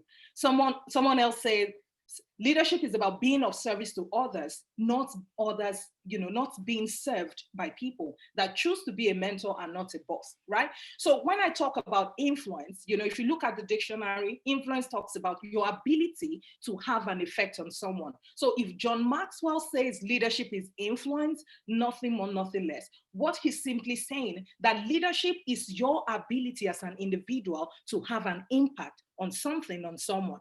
Okay, so if we bring it again into the context of the organization, right, or the workplace or the marketplace, if you're an entrepreneur, what we are saying is leadership is going to be your ability to make an impact in that workplace. Now, impact is, how you're able to exert yourself in a way that has a desired impact. We're going to go into what exactly do we mean by impact, okay? So influence is just about your ability to have an impact on someone or something. So what kind of impact can we possibly have, okay? So impact can be that, you're influencing policies, you're influencing decisions, you're influencing your organizational strategy, you are influencing processes, you are influencing people. Because when we talk about what makes up an organization, there is the strategy, okay? Strategy talks about, of course, so let me not talk about strategy first. There is the organizational goals. What exactly is the vision of this organization? So if you go on a company's website today, you're preparing for an interview, and then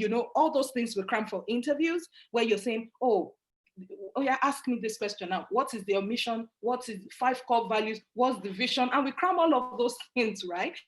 We just need to be clear. This is where the organization is going. And that tells you the organizational focus.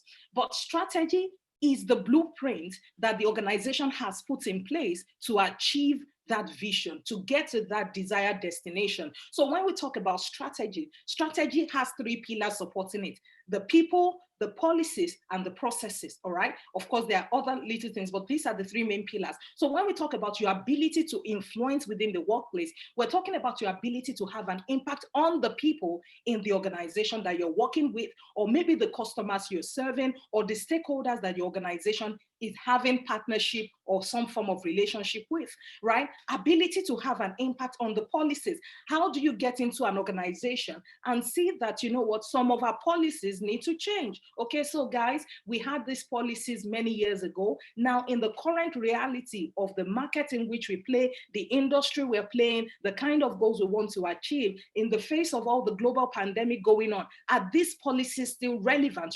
These are conversations that you want to have in a way to have an impact that can influence those policies, okay? Of course, you can also influence processes. So I saw the guy who spoke earlier, I think it's Blaze, he was talking about AI and the fact that AI has not come to replace your job, but rather to enhance your processes. So this is you getting into the workplace with your AI skills and looking at how more efficiently as a team, as an individual, those processes can be further developed. So this is what influence is. Influence is not title. Influence is not when you give your card out and then people are hailing you, wow, wow, wow, you are a team lead, wow, you've become a manager in 3 years. No, it's about influence. It's about impact. And guess what? It's not, you can lead from bottom upwards. You don't need to wait to get to the top to make a difference. You can make a difference right where you are at, okay? So I'm talking about 2 dimensions of leadership because I said something earlier that leadership is the ability for you for a moment to forget yourself and think about others, right?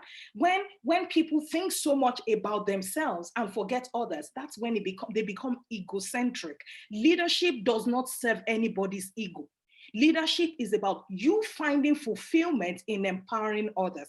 And I put something to the left-hand side, if you can still see my screen. I say, you cannot lead others well if you have not succeeded in leading yourself. People these days, have you observed? They are tired of theories, right? People want stories. People want real, authentic, leadership.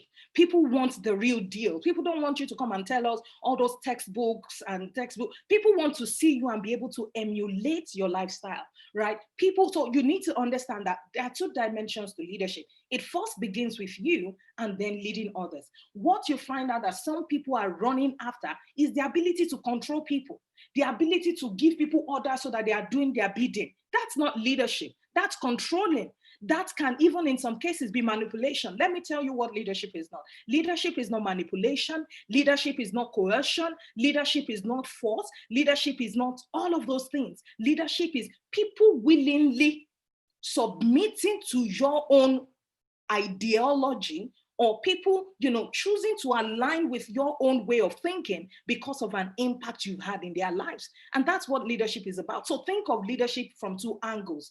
Am I finding fulfillment as I'm empowering others? Okay. So if you cannot lead yourself, you cannot successfully lead other people. Now, I don't know if you're there and you can, look at these two images. I don't know if you know anybody. Can you spot the difference? Can you see any of these guys and recognize them? Okay, so I'm going to just tell you so that we save some time. To my left-hand side, we have a young man we call, well, is he young? No, he's old and he's dead now, okay? So he's Martin Luther King, but in this picture, he looks young, right? Now, this is Martin Luther King on one side, and this to my right-hand side, we have Malcolm X. Now, who can spot the difference? What exactly, put these two guys together? Now, if you go down history, you will realize that these guys lived around the same dispensation. They existed around the same time. So we had Martin Luther King and Malcolm X alive at the same time in the United States of America. Now, another thing they had in common is the fact that they are Black. Another thing they had in common is the fact that they were both tired of the racism in America, okay? And so these two guys were fighting for the freedom or equality for the Black Americans. Now, what differentiated one from the other? Now, if you go to the United States now, one of the public holidays or one of the days they recognize is the Martin Luther King Day. They call it the MLK.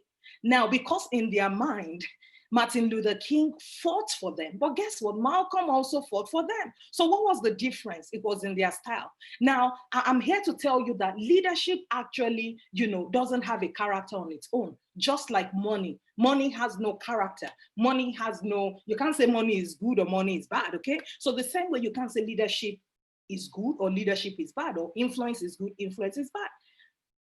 The thing is, influence or leadership takes on the character of the person exerting it, right? So if you look at a Malcolm X and a Martin Luther King, what differentiated these two guys are their core values. What are their drivers? Now, Martin Luther King said, we're going to fight for our equality, but we're going to do it in a peaceful way. But Malcolm X was a man of force. Now, at the end of the day, America or Black Americans, even though they are still fighting inequality or racism till today, but they're not where they used to be, okay? And to an extent, if they're going to give credit to people who fought for their equality, they will first come or recognize Martin Luther King. The question is why? This other guy fought. So I'm talking, when we talk about influence, it's easy for us to say influence, I want to be influential. There are people that, they are very, very bad people that are influential. Okay, so Idi Amin, go and ask. Idi Amin, he had influence. If you want to, what's the name of this guy what's his name? Adolf Hitler had influence. Adolf Hitler had influence. People killed themselves for Adolf Hitler. But is that the kind of leadership we're talking about? Is that the kind of influence we're talking about? Not necessarily. So the question is, what kind of leadership would you, do you want to wield in the workplace? And that will go down to the core values, what it tells on you. And that's why leadership first begins with you than with anyone else. It's not about you, leading other people. It's about you first leading yourself. So I call this slide the 3D workplace impact. If you look at the workplace, right, there are 3 dimensions to it, okay? The first thing that's going to happen when you join an organization, if you currently work with an organization, is the fact that you belong to a team, okay? So you first belong to a team. And then your team is a subset of the bigger organization. Now, your organization is a part of a society. Okay, so whatever impact you have in your team ultimately has a direct impact on the organization, and then it has a potential impact on the society. So if you're thinking or looking at workplace impact, the first place you need to ask yourself is, what kind of impact am I making in my team? I mean, I heard the story of a young lady who joined a team, and then it's as if the moment she joined, problems started. You know, how do you add value to a team? What exactly are you looking to be remembered for within your team? What impact? You know, you showed up on that team. What do you want them to remember you for? Are you one of the people adding, you know, to the results? Are you a multiplier? Or are you the one subtracting from the efforts of the team? Or you are the one dividing the team? So you can choose to be an adder or a multiplier. And that will speak to the impact. But guess what? You cannot have real impact if you don't know what your team is contributing to the bigger picture. So real impact comes from strategic intelligence. You shouldn't be in a team that you do not understand the strategy. I work in an HR function, for instance, and I mean, my role sits within the HR function of an organization. I know what my role is contributing to the HR strategy. So my work every week is to ensure that this year's strategic objectives are met. That is impact in the workplace. Now, before we came up with the HR strategy, we did a review of the overall company strategy, and that's where the organizational strategy comes in. So you shouldn't be in an organization whose vision you're not even familiar with. Some people work for organizations, and until they recite, you know, that vision, you know, it's only that vision they can recite, but the substance or the spirit of it is very far from them. You cannot make an impact when you are ignorant. So ignorance and impact do not go together at all. Gain knowledge, strategic knowledge. Find out what is the strategic goal. Now, between January and now, a lot has happened. A lot of changes have happened. The question is, excuse me. The question is, what changes have happened to the strategy of your organization? How has that impact on the direction of your team?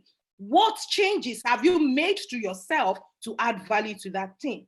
And of course, when you do all of these things, you're ultimately contributing to the bigger picture. So moving away from here, I want us to quickly look at these pictures. What comes to mind? What comes to mind?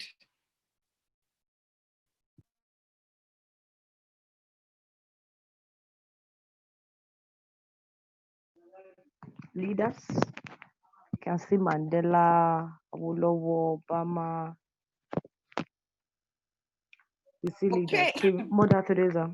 Awesome. So pick a character on this slide and talk about, so what do you know about one character? So if you look at Mandela, if you want to zone in on Mandela, what comes to mind? If you want to zone in on Obama, what comes to mind? Malala, Mother Teresa, Awolowo, Mahatma Gandhi. They made an impact. They are all leaders, change makers. Nelson Mandela went to a school without shoes. But then he was a young lawyer who was angry at the fact that they were divided. You know, how come in our own land, the white people were more superior than the blacks in our own land, right? And he decided to make a difference. Obama's vision decided to be the first African Black American president in the history of the United States. Awolowo maybe sought for, you know, democracy or fought for democracy, or in Nigeria where, you know, things are done decently or in a certain way. Of course, Martin Luther King was fighting for equality. Now you would discover that these people had different messages. Malala is a young girl. She recently graduated from Oxford University, right? She wanted, you know, she wanted every girl in Pakistan to have a right to education. Okay, so looking at all these people, they made an impact one way or the other in their respective spaces. The question is, what offices did they work for? What organizations did they work for? Oftentimes people are waiting, don't worry. When I get into that company, they will know somebody has come. I'm going to make an impact. Question is, what are you doing where you are at? What are you doing at home? No, don't worry. I'm just waiting for the right time. You know, when I have a lot of ideas, but the question is, Oga, calm down. What are you doing in your immediate environment? These guys did not wait for positions. They did not, because it's not the position that makes or gives the dream. The dream, they had a dream. And that's the exact word of Martin Luther King, for instance. I have a dream. And so you see on my next slide, I put here, I say, it all begins with a vision. Leadership is about having a sense of where people should go and taking them there. If you don't have a vision, people have no business following you. People have no business listening to you. So when you talk about leadership in the workplace, the question is, based on where you see that the company is going, what vision do you have? What dreams do you have that you want to achieve for your organization? And guess what? Before you even think of your organization, you need to ask yourself, what vision do I have for my life? When all is said and done, what do I want to be remembered for?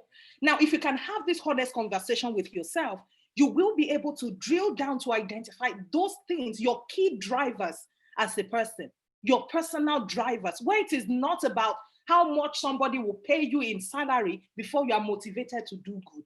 It will not be about the bonus or the rewards that will come. It will just be the life that you want to live. I don't know if you get what I'm trying to say. So talking about vision, I remember, and Fumi can bear witness to this, we finished school together, right? And one of the tasks our lecturers gave us before he signed us out of the department was to come up with a 5-year plan. I don't know if Fumi remembers. And guess what? On that day, Fumi, you remember, right, Credo? I finished with a CGPA of 2.7 out of 5. So I like to put out of 5, so you won't think my case is so pathetic, okay? 2.7. Fumi did better than I did, so no worries. Now, I finished with a CGPA of 2.7, and I didn't think the future held much for me. Of course, I was a believer, and I'm still a believer, but I couldn't really tangibly explain what the future was going to look like because of, all of this. And then this lecturer, for whatever reason, we used to think he was a very difficult man, right? He just used to give us unimaginable tasks. So he gave us this vision, this task to go and craft our 5-year plan. And guess what? That was where my transformation really started. It was as if I was given the opportunity, indeed, to be the architect of my life. And I sat down, I remember somewhere in our department at the time, and I took my time to think about it. 5 years from now, really, what do I want my life to look like? I chose not to think about my class of degree. I chose not to think about my CGPA. I just chose to look at the future and what I wanted it to look like for me. It felt like I had a blank, what's it called? Blank board to draw my future as I wanted it. And there was no barriers to my thinking, or there were no barriers to my thinking. So I did say on that sheet that in 5 years, I would have become a human resources consultant, that in 5 years, I would be working with a multinational company, that in 5 years, I would have acquired more international human resources certification, that in 5 years, I should have gotten married and maybe have a child.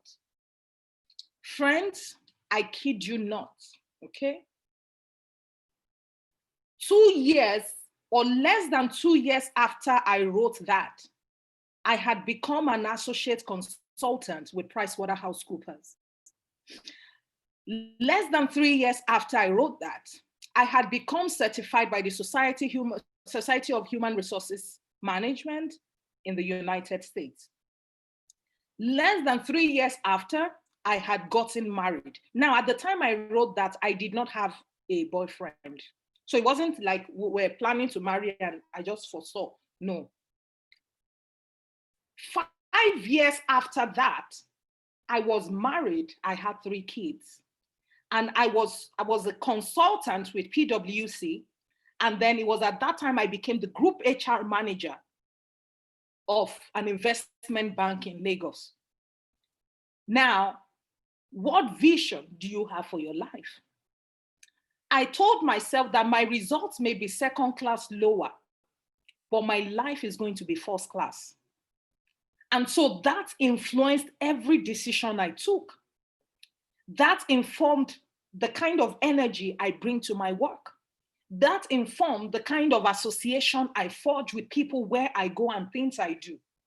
It doesn't mean that I haven't fallen in some areas. There are times I fall or fall short of even my own expectations of myself. Excuse me, but guess what? I pick up and I keep moving. The leaders I showed you on that previous slide, they are not perfect people. Let me tell you, are you aware that one of Nelson Mandela's kids was arrested for was a drug addict? He had some issues. Now, Martin Luther King, after a while, some people contended his doctoral degree, even after he had died, that there was some form of plagiarism. Now, I know when I started hearing plagiarism, but that as far back as 60s, some people went back to his history. Some people even claimed that he was seeing another woman. Now, I don't know, I don't care about all of those. But guess what? This man made a mark. Okay? Now, leadership has a place to do with character. But what I've realized is not everybody came up perfectly. We all have backgrounds and things we're dealing with. But when you have a vision of where you're going, even when you fall, you rise up. Leadership is not about being perfect. Leadership is about being authentic about your journey, owning your story and writing a story that will inspire others to live a life that is greater than them. Question is, what vision do you have for yourself? And so moving on from here, I mentioned something at the beginning, and it's a quote. It says, we prepare for war, for war in the time of peace. You don't wait for war to happen before you start preparing. Don't wait till you get to that place where your opinion is being asked before you have an opinion.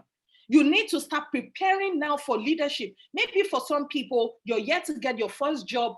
For some people, you're in management training. For some people, maybe you're still students and all that. Don't say, you know what, when I graduate, don't worry, I will keep the recording. That's when I will, put one or two things. No. Now is the time. There are things I wish I latched onto much earlier than I did. The best time to prepare for war is in the time of peace. Now, what are those things you can do to prepare yourself for leadership?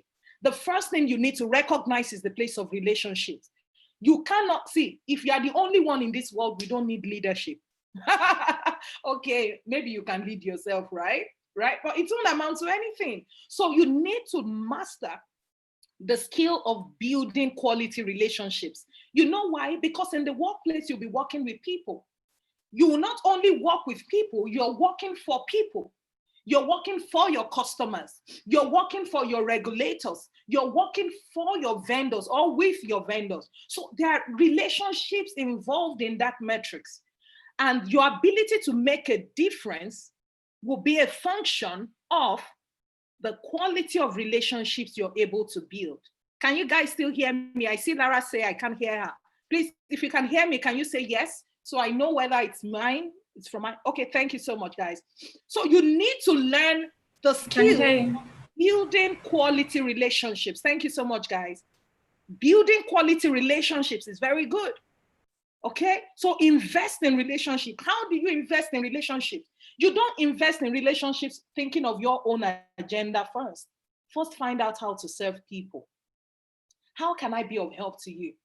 People find it strange when you even do that. Like, who helps people? Who comes with that? Because everybody is looking for what to get from everybody. But very few people look for how to give to people. I was having a conversation with my kids today, and I shared 3 stories with them. Maybe it will add to this, I don't know, but it just has to do with relationship with 2 people. And maybe I should just share it, not something long, very short. I don't know, maybe you've heard it before too. So there were 2 countries, who shared the border. And one country, for whatever reasons, I can't remember the details, would keep throwing trash or garbage into the other, Lara, maybe you want to restart, maybe leave and join, it will help. So they keep throwing trash. And it was getting very, very irritating and annoying. But the other country decided, you know what?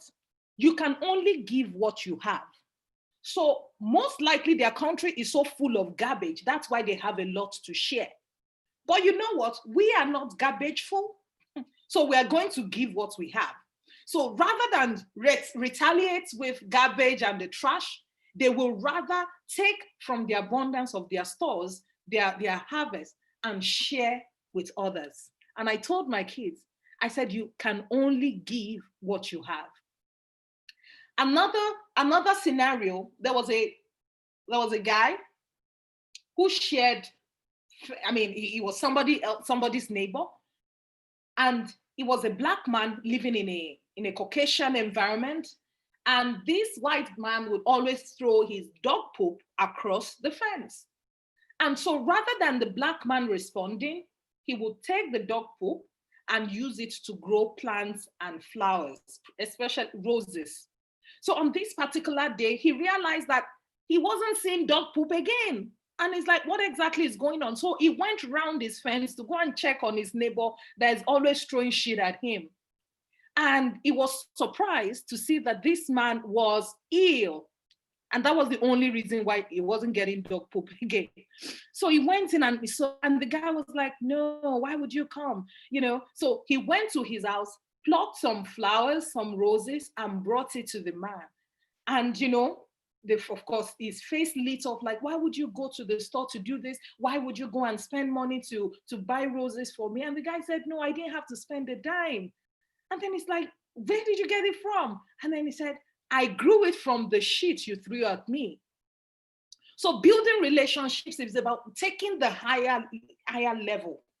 It's about, going the extra mile and saying, what can I do to add value? The more you add value to people above you, people at your level, people coming right after you, the more you're able to influence them. John Maxwell would say, you can never ask for a hand until you have touched the heart. Okay, let me put it differently. You can't actually ask for a hand, but you're not going to get it. Okay? The reason why Funmi can possibly place a demand on me is because one way or the other, we are connected. So you need to build quality relationships before you can even have an impact on people. The next thing you need to build is not just relationship, but capacity. When you build relationship, after a while, the question is, what can you offer? What can you offer? People are looking for people who can add value to them. Equip yourself. It's not enough to know the vision of the organization. You must be equipped to be able to add value to that organization. You must be able to build capacity, get skills, get knowledge, whether technical skills, but don't get technical skills alone, get soft skills as well. You know why? The higher you go, the lower the demand on your technical skills. MDs don't write codes. They hire people to write codes. You know what MDs do? They sit in their offices, make calls, drink coffee, and they're striking deals. They are watching the news to see what decisions government is making that can affect them. But the coders and the programmers are down there making all the codes and doing all of those things. So build capacity, yeah? But don't just build technical skills, build soft skills, your ability to manage stakeholders, your ability to communicate. If there's anything that can, because it's one thing for you to have vision, it's another thing for you to say it. You cannot keep quiet and think you can influence people. Nobody influences from the back. At most, you can maybe influence one or two people, but you need to be a great communicator, because a vision not known is a vision not pursued. People will not pursue a vision they don't know. And there's no way they can know if nobody has told them about it. So get equipped so that you can strengthen the value you bring to the table. And lastly, have the right attitude. Attitude is everything. You can be skillful, you can have aptitude, but if you don't have attitude, it's going to really, really suck, okay? So attitude, I like to describe attitude as attitude. Like, It's a function of the heart, okay? Because somebody said your attitude is a reflection of your heart. I don't need to ask you what you're thinking. All I need to do is to look at your attitude. Now, of course, I know some people are very mean. They can hide it, but you can't hide your attitude for long. One way or the other, you will give it away. You understand? There's one of the things, John Maxwell says in his 21 laws of leadership, the law of intuition. As a leader, you're able to pick things. You're able to read things, read in between the lines. People just think what he meant by, as leaders are readers. They think it's only books. No, you read body language. You read trends. You read all sorts of things. You read people. You read moods. So let your attitude be right.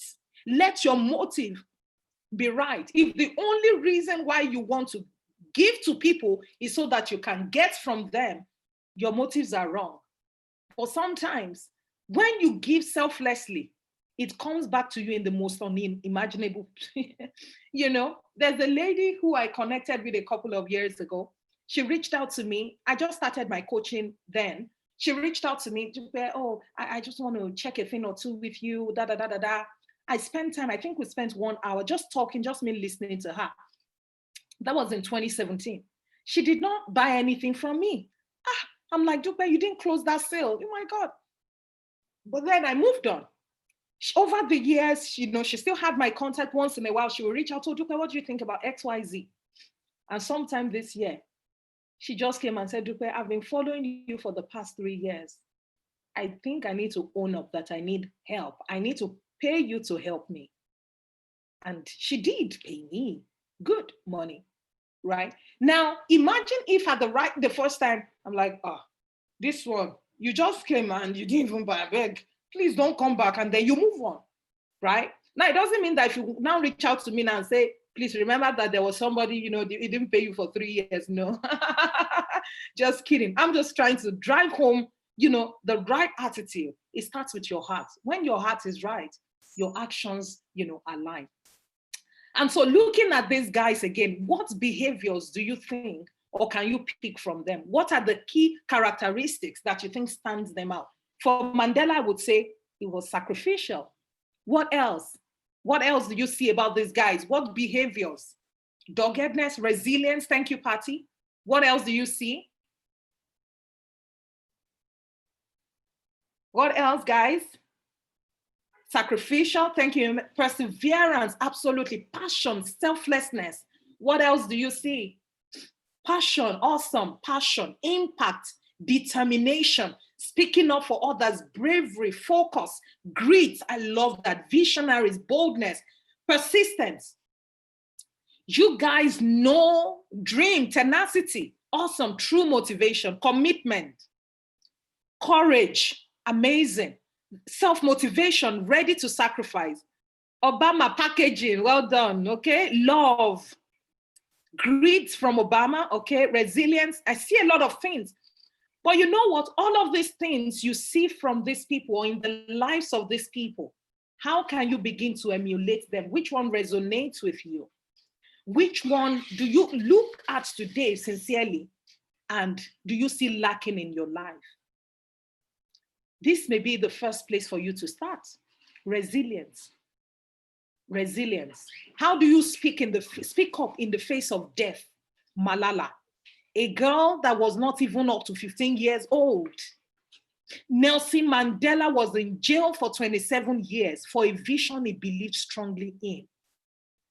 It wasn't fun. There were times they negotiated with him to come out of prison and they would offer him a position, but he said no.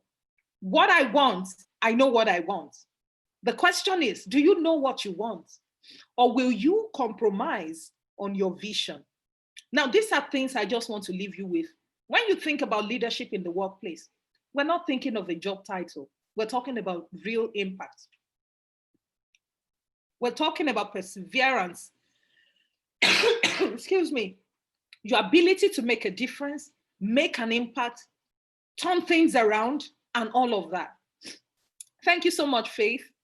And so we've come to the end. But before we go, these are some things I want you to do for yourself. What behaviors from those things you've listed are you going to commit to start demonstrating from today? Whether it's on your job, whether it's in school, whether it's at home, or in the society you find yourself. What difference are you going to make? What little, sometimes, I mean, all Malala did was right. So sometimes you don't have to make it to, some TV station. You have a Facebook page. You have an Instagram page. You have some of those pages. What difference? You have a WhatsApp group you belong to. What behaviors are you going to, what problem are you going to start solving? What vision do you have in your heart that is burning for? Somebody said, a true leader is not someone who has a vision, but someone whose vision has him. When your vision possesses you, nothing can stop you, okay? So what behaviors are you going to commit to demonstrating today? I remember in my first job before NYSC. NYSC is a program, an internship program in Nigeria, for the sake of people who don't know about it. I left school and I remember working on that first job, and my boss called me, said, "Dupe, have you worked somewhere before?" I said, "Yes." She said, "Where?" I said, I served in my campus fellowship. Said, "I knew you must have learned this somewhere." What did she see? Behaviors. What behaviors will people see in you and will make them think, you are valuable to them? And of course, based on the things you've learned today, what will you, oh my God, that's supposed to be begin, pardon me. What will you begin to do differently? Okay? These are questions I want you to reflect on and take action on. All right? So for more valuable content, please can feel free to follow me on LinkedIn. I've exceeded my connection limit actually, but you can follow me so that you can see the content I share from time to time. I use stories or use storytelling to bring, home my points, and that's what I love to do. Yes, on Instagram, I'm at Dupe Akinseun. On Facebook, I'm at Dupe Akinseun as well. So please, you can feel free to follow me on the social media platforms. And I have two things I also try to do monthly to add value to people. I'm a person of faith, all right? I have a prayer club. I believe that God makes all the difference. And so I have a prayer club. If you join me on Instagram, you will see the link in my bio, how to register for the prayer club. We have someone coming next week, Saturday, to talk to us about our relationship with God and how to use that to win in the workplace. And I also have a book club, okay? I'm not a dumb spiritual person. I believe in developing the mind, because the mind is the gap between the spirit and the physical, all right? Between the spiritual and the physical is the mind, okay? So I believe in developing the mind. And so I have a club. It's called the Read to Lead Club. So if you want to be a part of that as well, please feel free to register, and I'll be more than grateful to share with you, okay? So oh my God, yes, I'm going to share the link with you. So do we have questions? Thank you so much, Dupe. That was a very nice session. And I just want to emphasize what you said on having the right attitude and encourage it amongst our participants. It's always nice to have the right attitude to work. We have a bunch of questions there for you. Read out some and then have participants also talk. So Fatima says, "Ma, what do you do as a behavioral consultant? Does it mean you try to change people's behavior?" Okay, thank you so much for that. What I do basically as a consultant is I'm able to help you understand your behaviors, and then based on what you want to achieve, right? So I don't change you, okay? I'm not a people changer. I would say that I can influence you. So let me tell you, so there's a reason why people act the way they do, all right? I didn't know. In my first year on campus, I'm not sure Fumi can remember so many things about me in the first year, but I was quite an introverted person. I mean, people struggle to believe me that I was shy or that I was introverted, but I was introverted. I had very low self-esteem. I had, my parents were struggling, to sustain me in school or give me the kind of life I wanted. Not like the life I wanted. I mean, it was just being able to buy textbooks and all of those things. Once your school fees is paid, buying textbook was a luxury. I was a sad girl. I was a teenager. I was just trying to discover myself, but I was losing focus because there were so many things going on in my life at the same time. And so a senior friend who met me on campus then was gracious enough to give me a book titled Why You Act the Way You Do. Man, that book was my game changer, of course, with my relationship with God. But before then, I had a relationship with God. I couldn't make sense of it, right? But in that book, I realized that people act in a certain way because of certain reasons, either their background, their exposure, and a lot of things. And guess what? Your behaviors can be a limiting factor on your leadership. Some people go to meetings and this attitude of, we have courage, we have boldness. You now go for meetings, you now go and speak your mind. You don't understand there's diplomacy in the workplace. My people, you would have gotten home because they would have fired you before you know that you're fighting for the cause of people. So all of these things, and guess what? There are some behaviors or there are some personality types that have a tendency to have that boldness naturally. So so as a DISC consultant, the DISC is dominance. So I help you understand your personality through an assessment, and then we identify your strengths and your weaknesses. So we are able to help you, identify your growth opportunities so you can fix those in order to become valuable to your team, more valuable. It doesn't mean you're not valuable at the time, but you can be more valuable. Just sharpen those rough edges. So that's pretty much, what behavioral consulting is about. Yeah. Thank you so much, Dupe. Right. Someone else is asking, Oluwatosin Jinodu. Right. Good evening, Ma. Thank you very much for this session. I just want to ask on how you can build relationships in case of a career switch. As an undergraduate. I understand the importance of LinkedIn connections, but how can I prove that I am adding value, most especially where I am switching careers? So let me tell you, the first thing, if you're switching careers, for you to be switching careers, I'm assuming in my head, most likely you don't even have an experience in that area. One of the things, I try to do is to recommend to people, go and find someone in the field and serve them. That is how you can add value. You can add value with your time, not necessarily with your skills. Okay? When people see you, so let me tell you, so let's say I'm in HR and I totally understand about that LinkedIn connections. That you have somebody in your LinkedIn connection does not mean they're adding value to you or you're adding value to them.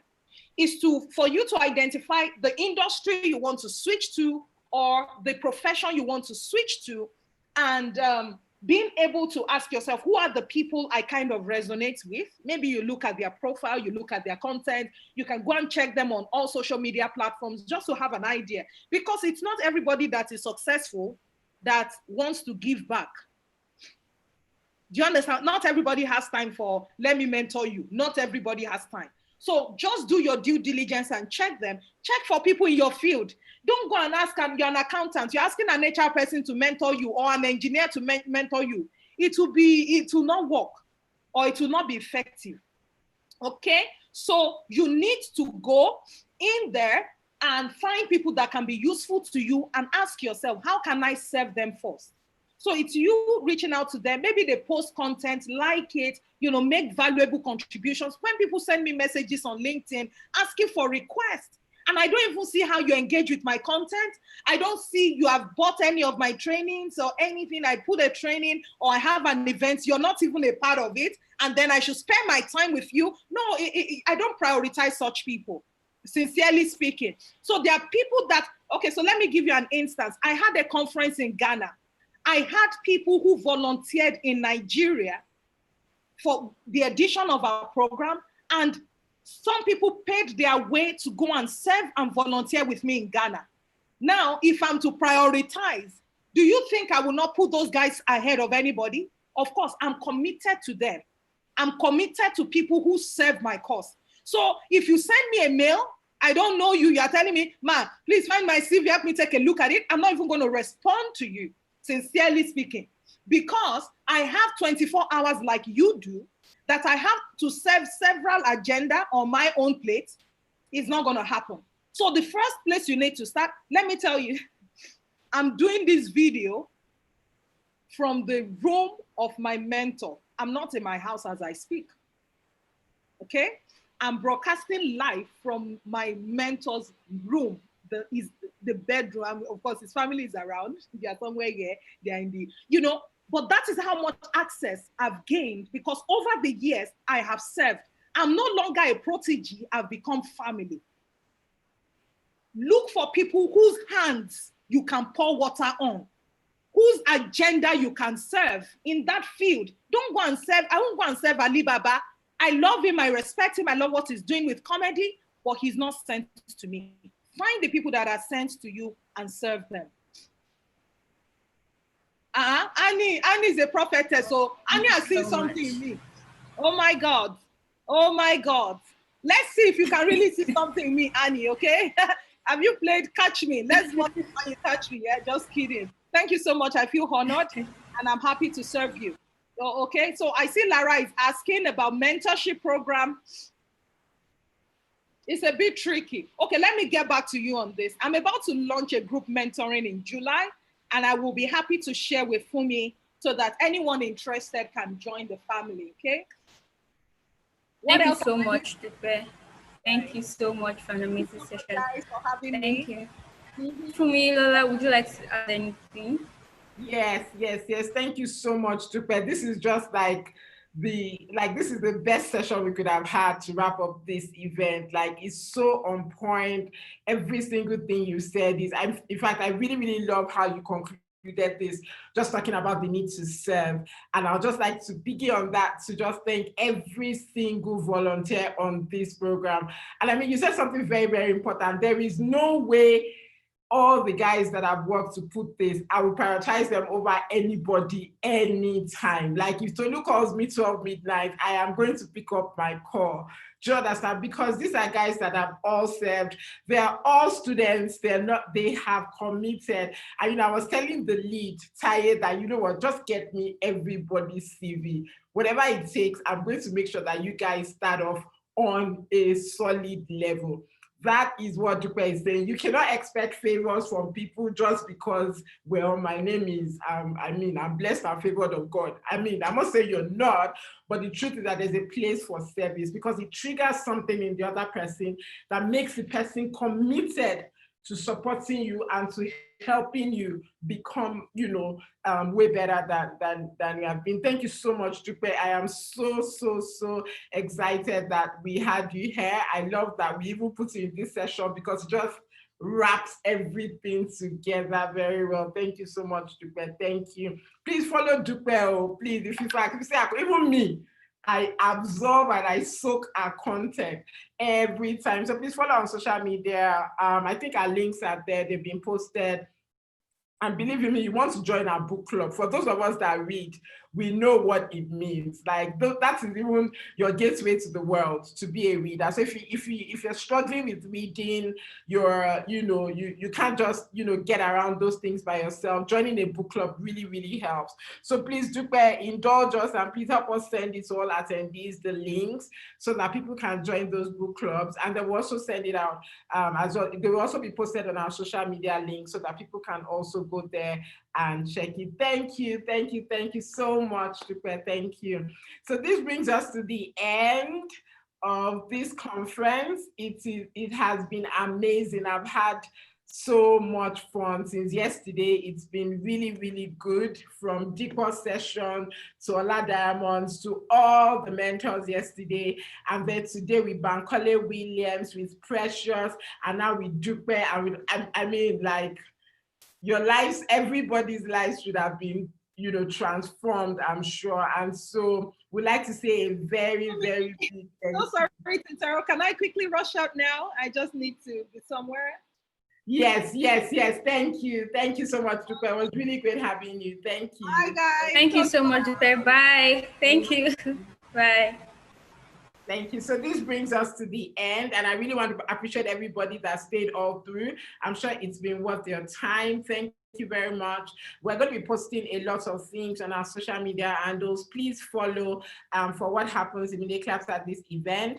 If you've not joined the Slack community, please do, so that you can actually connect with the mentors. Okay, so please join the Slack group, and then we'll be able to connect you with all of the mentors that came. Thank you very much, and I'll leave it to Tolu to wrap up the session. Thank you. Thank you so much, Fumilola.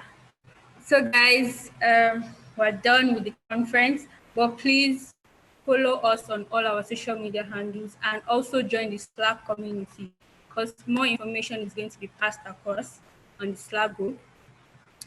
YouTube channel, everything will be communicated to everyone. I'll send emails out to all registered participants. Thank you guys. It was so much fun having this conference with you guys, and I'm so glad everyone learned at least one thing. I just hope you are leaving this place with one thing. In fact, if not everything that was said, but just to remind you about what Bankole said. He talked about EPIC. He said expose yourself, pay attention to your passion. Intern, it is very, very important. Intern. And he also said contribute to the digital economy. Please, please pay attention to everything that was talked about today. Okay. Yes, I'll send the link again. Thank you guys so much. Bye. We'll continue communication on the Slack community. Bye, guys.